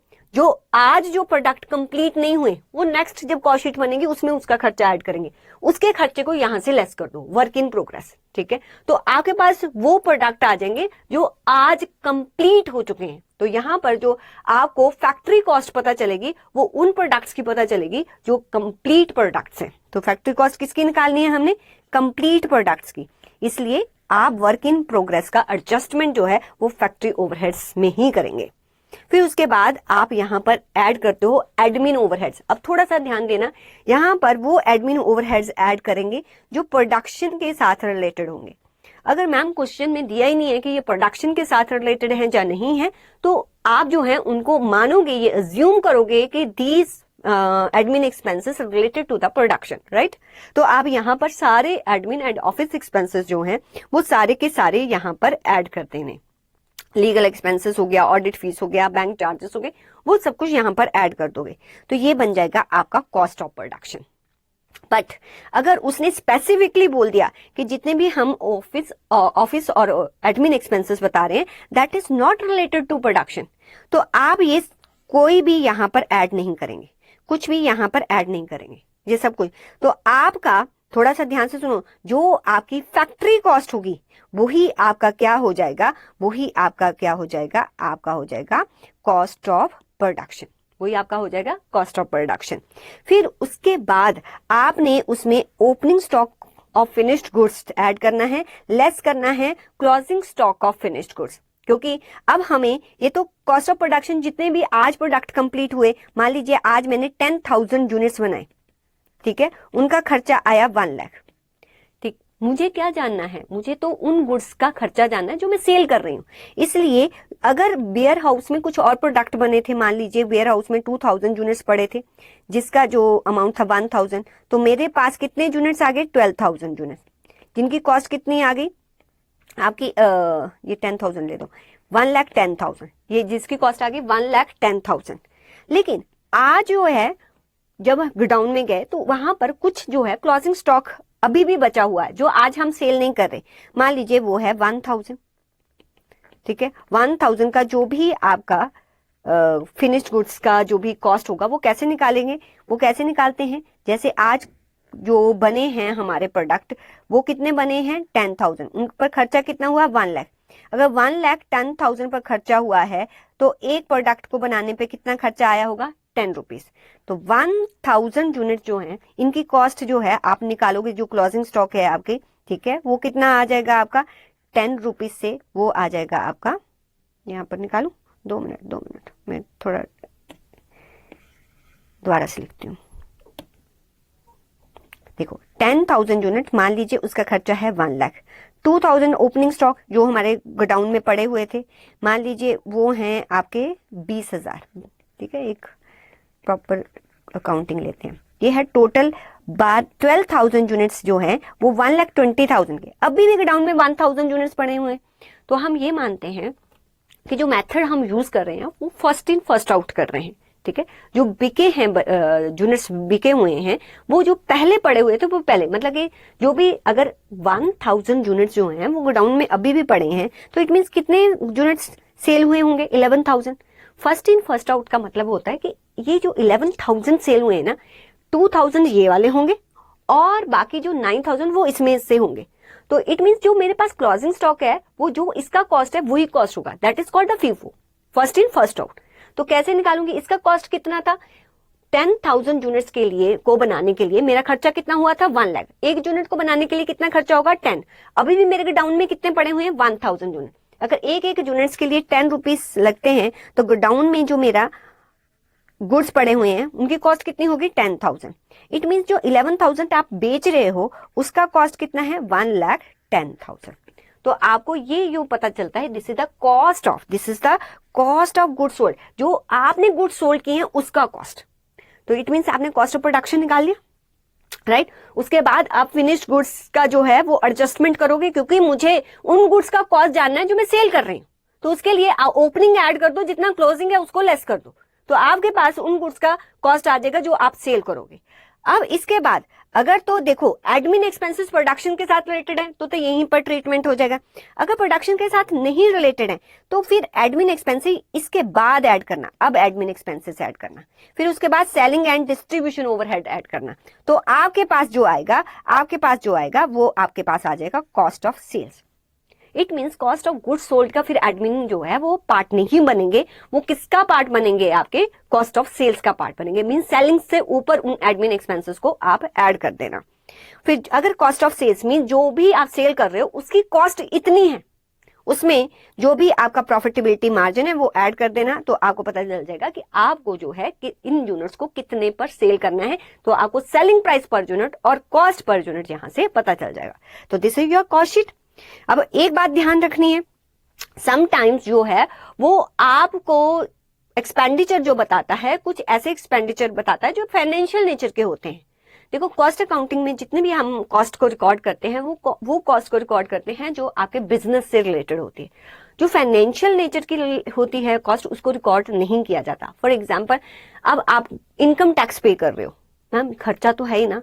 अरे देखो कॉस्ट अकाउंटिंग जो है ना आपको ये बताता है कि जो आप बिजनेस करने वाले हो ना उस पे कितना खर्चा आएगा, ठीक है। उसके बाद जो आपका प्रॉफिट हुआ आप उसको उस पर इनकम टैक्स दे रहे हो, आप उसको शेयर होल्डर्स को दे रहे हो, आप उसको कुएं में फेंक रहे हो, उससे कॉस्ट अकाउंटिंग को कोई लेना देना नहीं। वो कहता मेरा जो काम है ना, मैं सिर्फ ये बताऊंगा कि इसको बनाने के लिए खर्चा कितना आएगा। फिर आप सेल करके आपने जो है इसको बनाने के लिए कोई लोन लिया है उस पर इंटरेस्ट दे रहे हो, कहता वो बिजनेस का खर्चा नहीं है, वो है तुम्हारी फाइनेंशियल प्रॉब्लम। तुम्हारे पास पैसा नहीं है उससे मुझे कोई लेना देना नहीं है। मैं सिर्फ ये बताऊंगा कि इस बिजनेस में अगर आओगे आप तो इसको बनाने के लिए या इस सर्विस को प्रोवाइड करने के लिए इतना खर्चा होगा। जो आपके फाइनेंशियल खर्चे हैं ना उसको फाइनेंशियल अकाउंटिंग डील करता है, उसको वहीं पर रहने दो। तो कौन से होते हैं ऐसे फाइनेंशियल खर्चे, जैसे इनकम टैक्स हो गया, डिविडेंड टू शेयर होल्डर, तुम डिविडेंड दो ना दो कॉस्ट अकाउंटिंग का था, मुझे कोई फर्क नहीं पड़ता। प्रीमियम दो, तुम्हारा कैपिटल लॉस हो गया, इंटरेस्ट ऑन लोन है, डोनेशन दे दिया आपने, कैपिटल एक्सपेंडिचर कर दिया, डिस्काउंट दे दिया, कमीशन टू मैनेजिंग डायरेक्टर दे दिया, अंडर राइटिंग कमीशन दे दिया, रिजर्व बना दिए आपने, शेयर प्रीमियम दे दिया, interest on capital, proprietor drawing निकाल ली। वो कहता मुझे क्या लेना, तुम पैसा निकालो, तुम पैसा डालो, मैं सिर्फ बिजनेस की कॉस्ट बताता हूँ। तो ये कोई भी फाइनेंशियल नेचर का खर्चा आप कॉस्ट शीट में कंसीडर नहीं करेंगे। नीचे देखो मैंने सारे रीजंस बताए हुए हैं कि हम क्यों नहीं कंसीडर करते हैं। अगर एक पढ़ लेते हैं, जैसे इंटरेस्ट ऑन कैपिटल, कहते ये इंटरनल एडजस्टमेंट है, नॉट प्रोडक्शन रिलेटेड, इसका प्रोडक्शन से कोई लेना देना नहीं। दैट्स वाई हम इसको कंसिडर नहीं करते। ये सारा आपको यहाँ पर दिया हुआ है, आप चाहो तो एक बार पढ़ लेना। This is all about your theory. अब क्वेश्चन कैसा आता है एक बार देख लेते हैं। जैसे कि आपको कॉस्ट कंट्रोल के कुछ एडवांटेजेस पूछे हुए हैं कि जब आप कॉस्ट कंट्रोल करते हैं तो क्या फायदा होता है। देखो, अगर कॉस्ट कंट्रोल करोगे तो डेफिनेटली आपकी प्रॉफिटेबिलिटी बढ़ेगी। समटाइम्स ना आप लॉजिक भी लगाया करो। देखो, कोई कॉस्ट कंट्रोल अगर किसी ऑर्गेनाइजेशन में होता है, उससे क्या होता है कि आपका जो कॉस्ट है कम आएगा, जिससे कि आपकी प्रॉफिटेबिलिटी बढ़ेगी। अगर आपकी प्रॉफिटेबिलिटी बढ़ेगी तो आपकी ऑर्गेनाइजेशन जो है उसका रेपुटेशन होगा, राइट। इन्वेस्टर्स उसकी तरफ अट्रैक्ट होंगे। ऐसे बहुत सारे फायदे होते हैं। तो देखते हैं कि क्या क्या फायदे लिखे हुए हैं। अचीविंग द एक्सपेक्टेड, आपका ऑब्वियसली प्रॉफिटेबिलिटी बढ़ेगी तो आप अपने expected return on capital employ जो है उसको मैक्सिमाइज कर सकते हो, और अपनी प्रोडक्टिविटी जो है वो इंक्रीज। अगर कॉस्ट कंट्रोल कर रहे हो तो कम से कम खर्चे में आप ज्यादा से ज्यादा प्रोडक्शन करोगे। रीजनेबल प्राइस, आपका कॉस्ट कम है तो रीजनेबल प्राइस पे आप अपने प्रोडक्ट को सेल करोगे। आपकी एम्प्लॉयमेंट और जॉब अपॉर्चुनिटी वर्कर्स के लिए बढ़ेंगी, क्योंकि आप एक ऐसा बिजनेस कर रहे हो जो प्रॉफिटेबल है। और इकोनॉमिक यूज, ठीक है, ढंग से आप अपने लिमिटेड रिसोर्सेज है। कॉस्ट कंट्रोल का मतलब आप अपने वेस्टेज को कम कर रहे हो, आप इन एफिशिएंसीज को कम कर रहे हो। इट मीन्स कि आप अपने लिमिटेड रिसोर्सेज का इकोनॉमिकल यूज कर रहे हो, और आपके मार्केट में क्रेडिट वर्दीनेस भी बढ़ेगी, और आपके जो कंपनी है जहां आपकी बिजनेस है उसकी तरफ इन्वेस्टर्स भी अट्रैक्ट होंगे। तो this is the some of advantages. Describe the briefly scope of cost accountancy. Cost accountancy जो है, वैसे कॉस्ट अकाउंटिंग का ही उसने बोला है कि स्कोप क्या होता है। जैसे कि हमने देखा कॉस्ट असर्टेन करना, अकाउंटिंग करना, कंट्रोल करना, रिपोर्ट बनाना, कॉस्ट ऑडिट प्रीवियसली हमने कर लिया। नेक्स्ट, ऑब्जेक्टिव्स भी मैंने आपको बता दिए कि डिसीजन मेकिंग करने में, सेलिंग प्राइस सेट करने में, कॉस्ट जो है वो असर्टेन करने में, वेस्टेज को रिमूव करने में, इनएफिशिएंसीज को रिमूव करने में, कॉस्ट को कंट्रोल करने में, decision making, this is the objectives. ये सारे लिखे हैं, प्लीज आप एक बार पढ़ लीजिए इसको। एडवांटेजेस ऑफ कॉस्ट कंट्रोल, वही पहले वाला, ठीक है, बड़ा फेवरेट क्वेश्चन है इनका। फाइनेंशियल अकाउंटिंग और management accounting already difference discuss है, right. Differentiate between operation costing and operating costing, ये मैं आपको एक बार बता देती हूँ। ऑपरेटिंग कॉस्टिंग जो है वो किसी सर्विस की कॉस्ट को अगर आप सर्टेन करना चाहते हो, जैसे कि हमने देखा कि ट्रांसपोर्टेशन इंडस्ट्री है, जहाँ हॉस्पिटल्स होते हैं, होटल्स होते हैं, अगर आप जो वो सर्विस दे रहे हैं उसका कॉस्ट सर्टेन करना चाहते हो, दैट इज वहां पर हम ऑपरेटिंग कॉस्टिंग यूज करते हैं।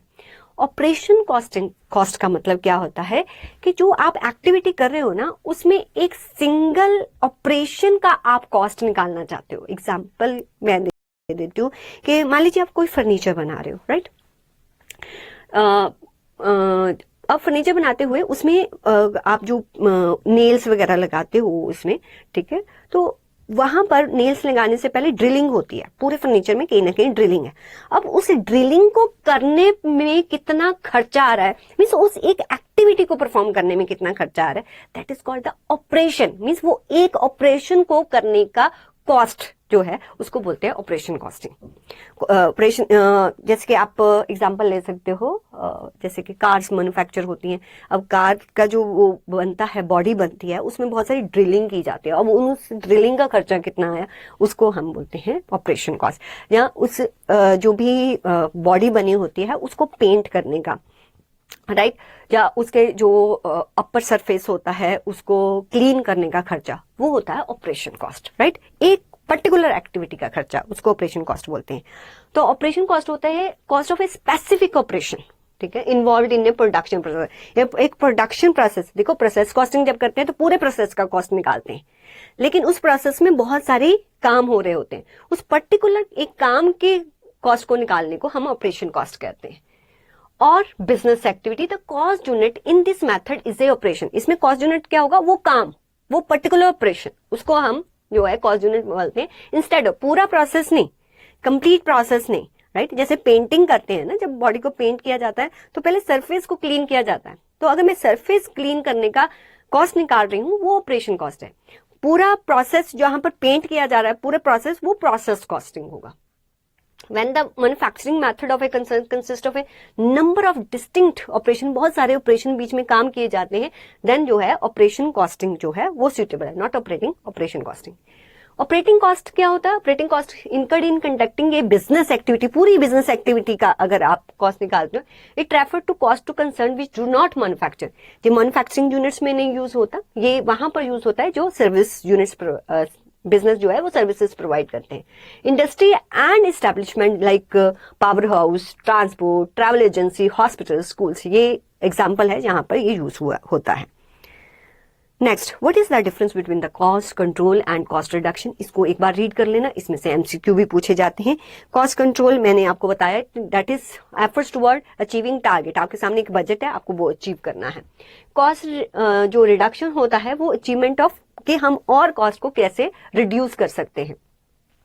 The process of cost control होता है, ये कैसे सेटअप किया जाता है, आपको टारगेट जो है वो दिया जाता है, फिर जब आप वो काम कर लेते हो फिर उस टारगेट के साथ कंपेयर किया जाता है। जबकि cost reduction is not concern with the maintenance of a performance according to standard. नहीं, स्टैंडर्ड्स के अकॉर्डिंग हम अपनी परफॉर्मेंस को मेंटेन नहीं करते, हम स्टैंडर्ड्स को चैलेंज करते हैं।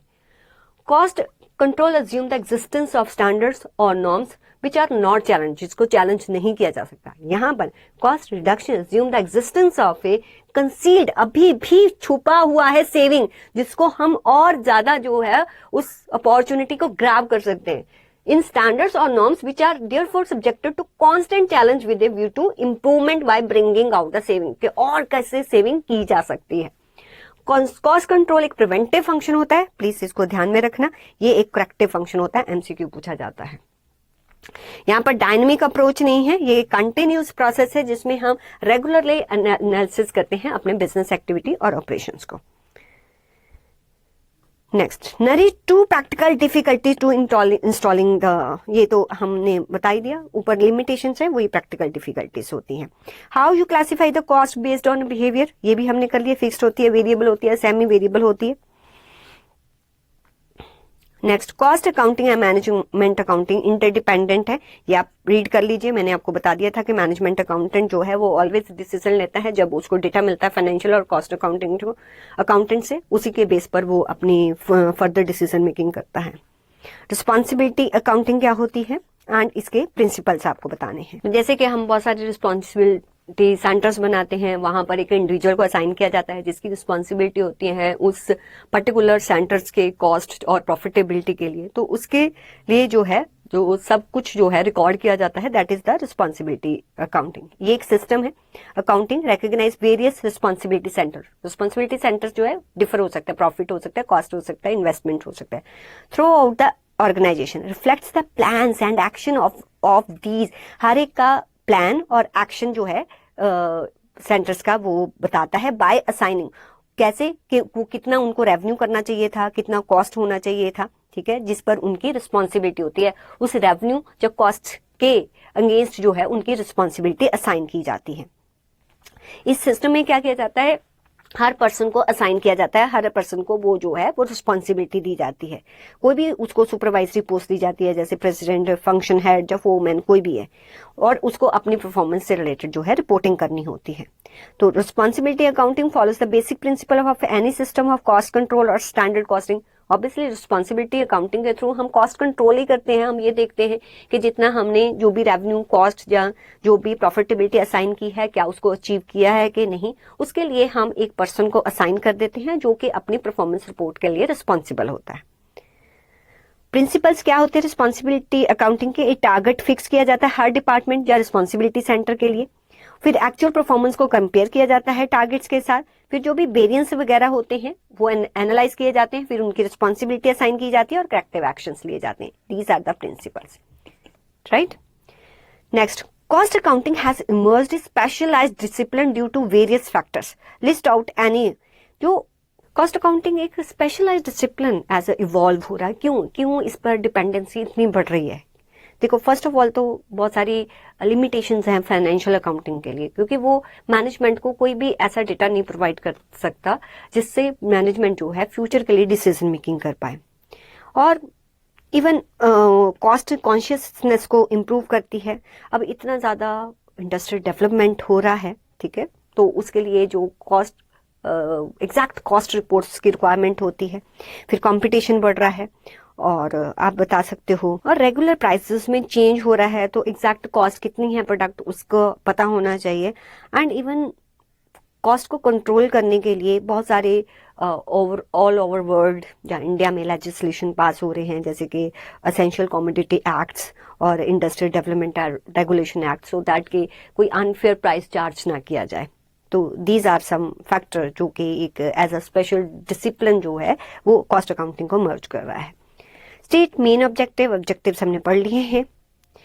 What is the concept of opportunity and imputed cost. Opportunity and imputed cost में डिफरेंस क्या होता है? अपॉर्चुनिटी कॉस्ट का मतलब होता है कि अपॉर्चुनिटी कॉस्ट मीन्स आपके पास कोई ऑल्टरनेटिव एग्जिस्ट कर रहा है, ठीक है, जो भी आपके पास ऑल्टरनेटिव है उसका cost of next best alternative. Like अगर आप अपनी जॉब को स्विच कर रहे हैं तो एग्जिस्टिंग जॉब से आपको जो सैलरी मिल रहा है that is your opportunity cost of next जो आपके पास ऑल्टरनेटिव है। क्योंकि अगर उतना सैलरी या उससे ज्यादा मिलेगा तभी आप स्विच करोगे, अदरवाइज स्विच नहीं करोगे। नहीं, ऐसे ही एक बिजनेस ऑर्गेनाइजेशन है, अगर उसके पास कोई बिल्डिंग है उसमें वो खुद भी प्रोडक्शन कर सकती है, जब वो उसको रेंट पर भी दे सकती है। अगर रेंट पर दे रही है तो 1 लाख मिल रहा है, प्रोडक्शन करती है तो एटलीस्ट उसको 1 लाख प्रॉफिटेबिलिटी तो होनी चाहिए।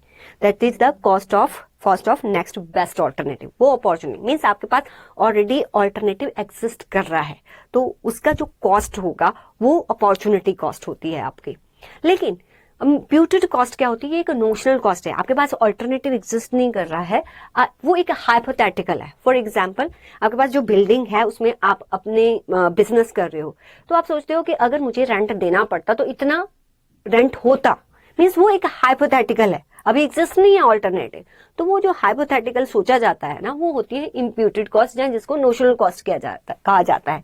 जैसे अगर आप सीएमए बन जाते हो, ठीक है, आप अपना बिजनेस चला रहे हो और वहां पर आप खुद ही अपने बिजनेस के लिए कंसल्टेंसी प्रोवाइड करते हो तो आप कहते हो कि अगर बाहर से कंसल्टेंसी लेते तो इतना फी देना पड़ता, तो अभी एग्जिस्ट नहीं है ऑल्टरनेटिव, तो वो जो फी आपने कैलकुलेट किया कि हाइपोथेटिकल सोचकर, वो आपका इम्प्यूटेड कॉस्ट होता है।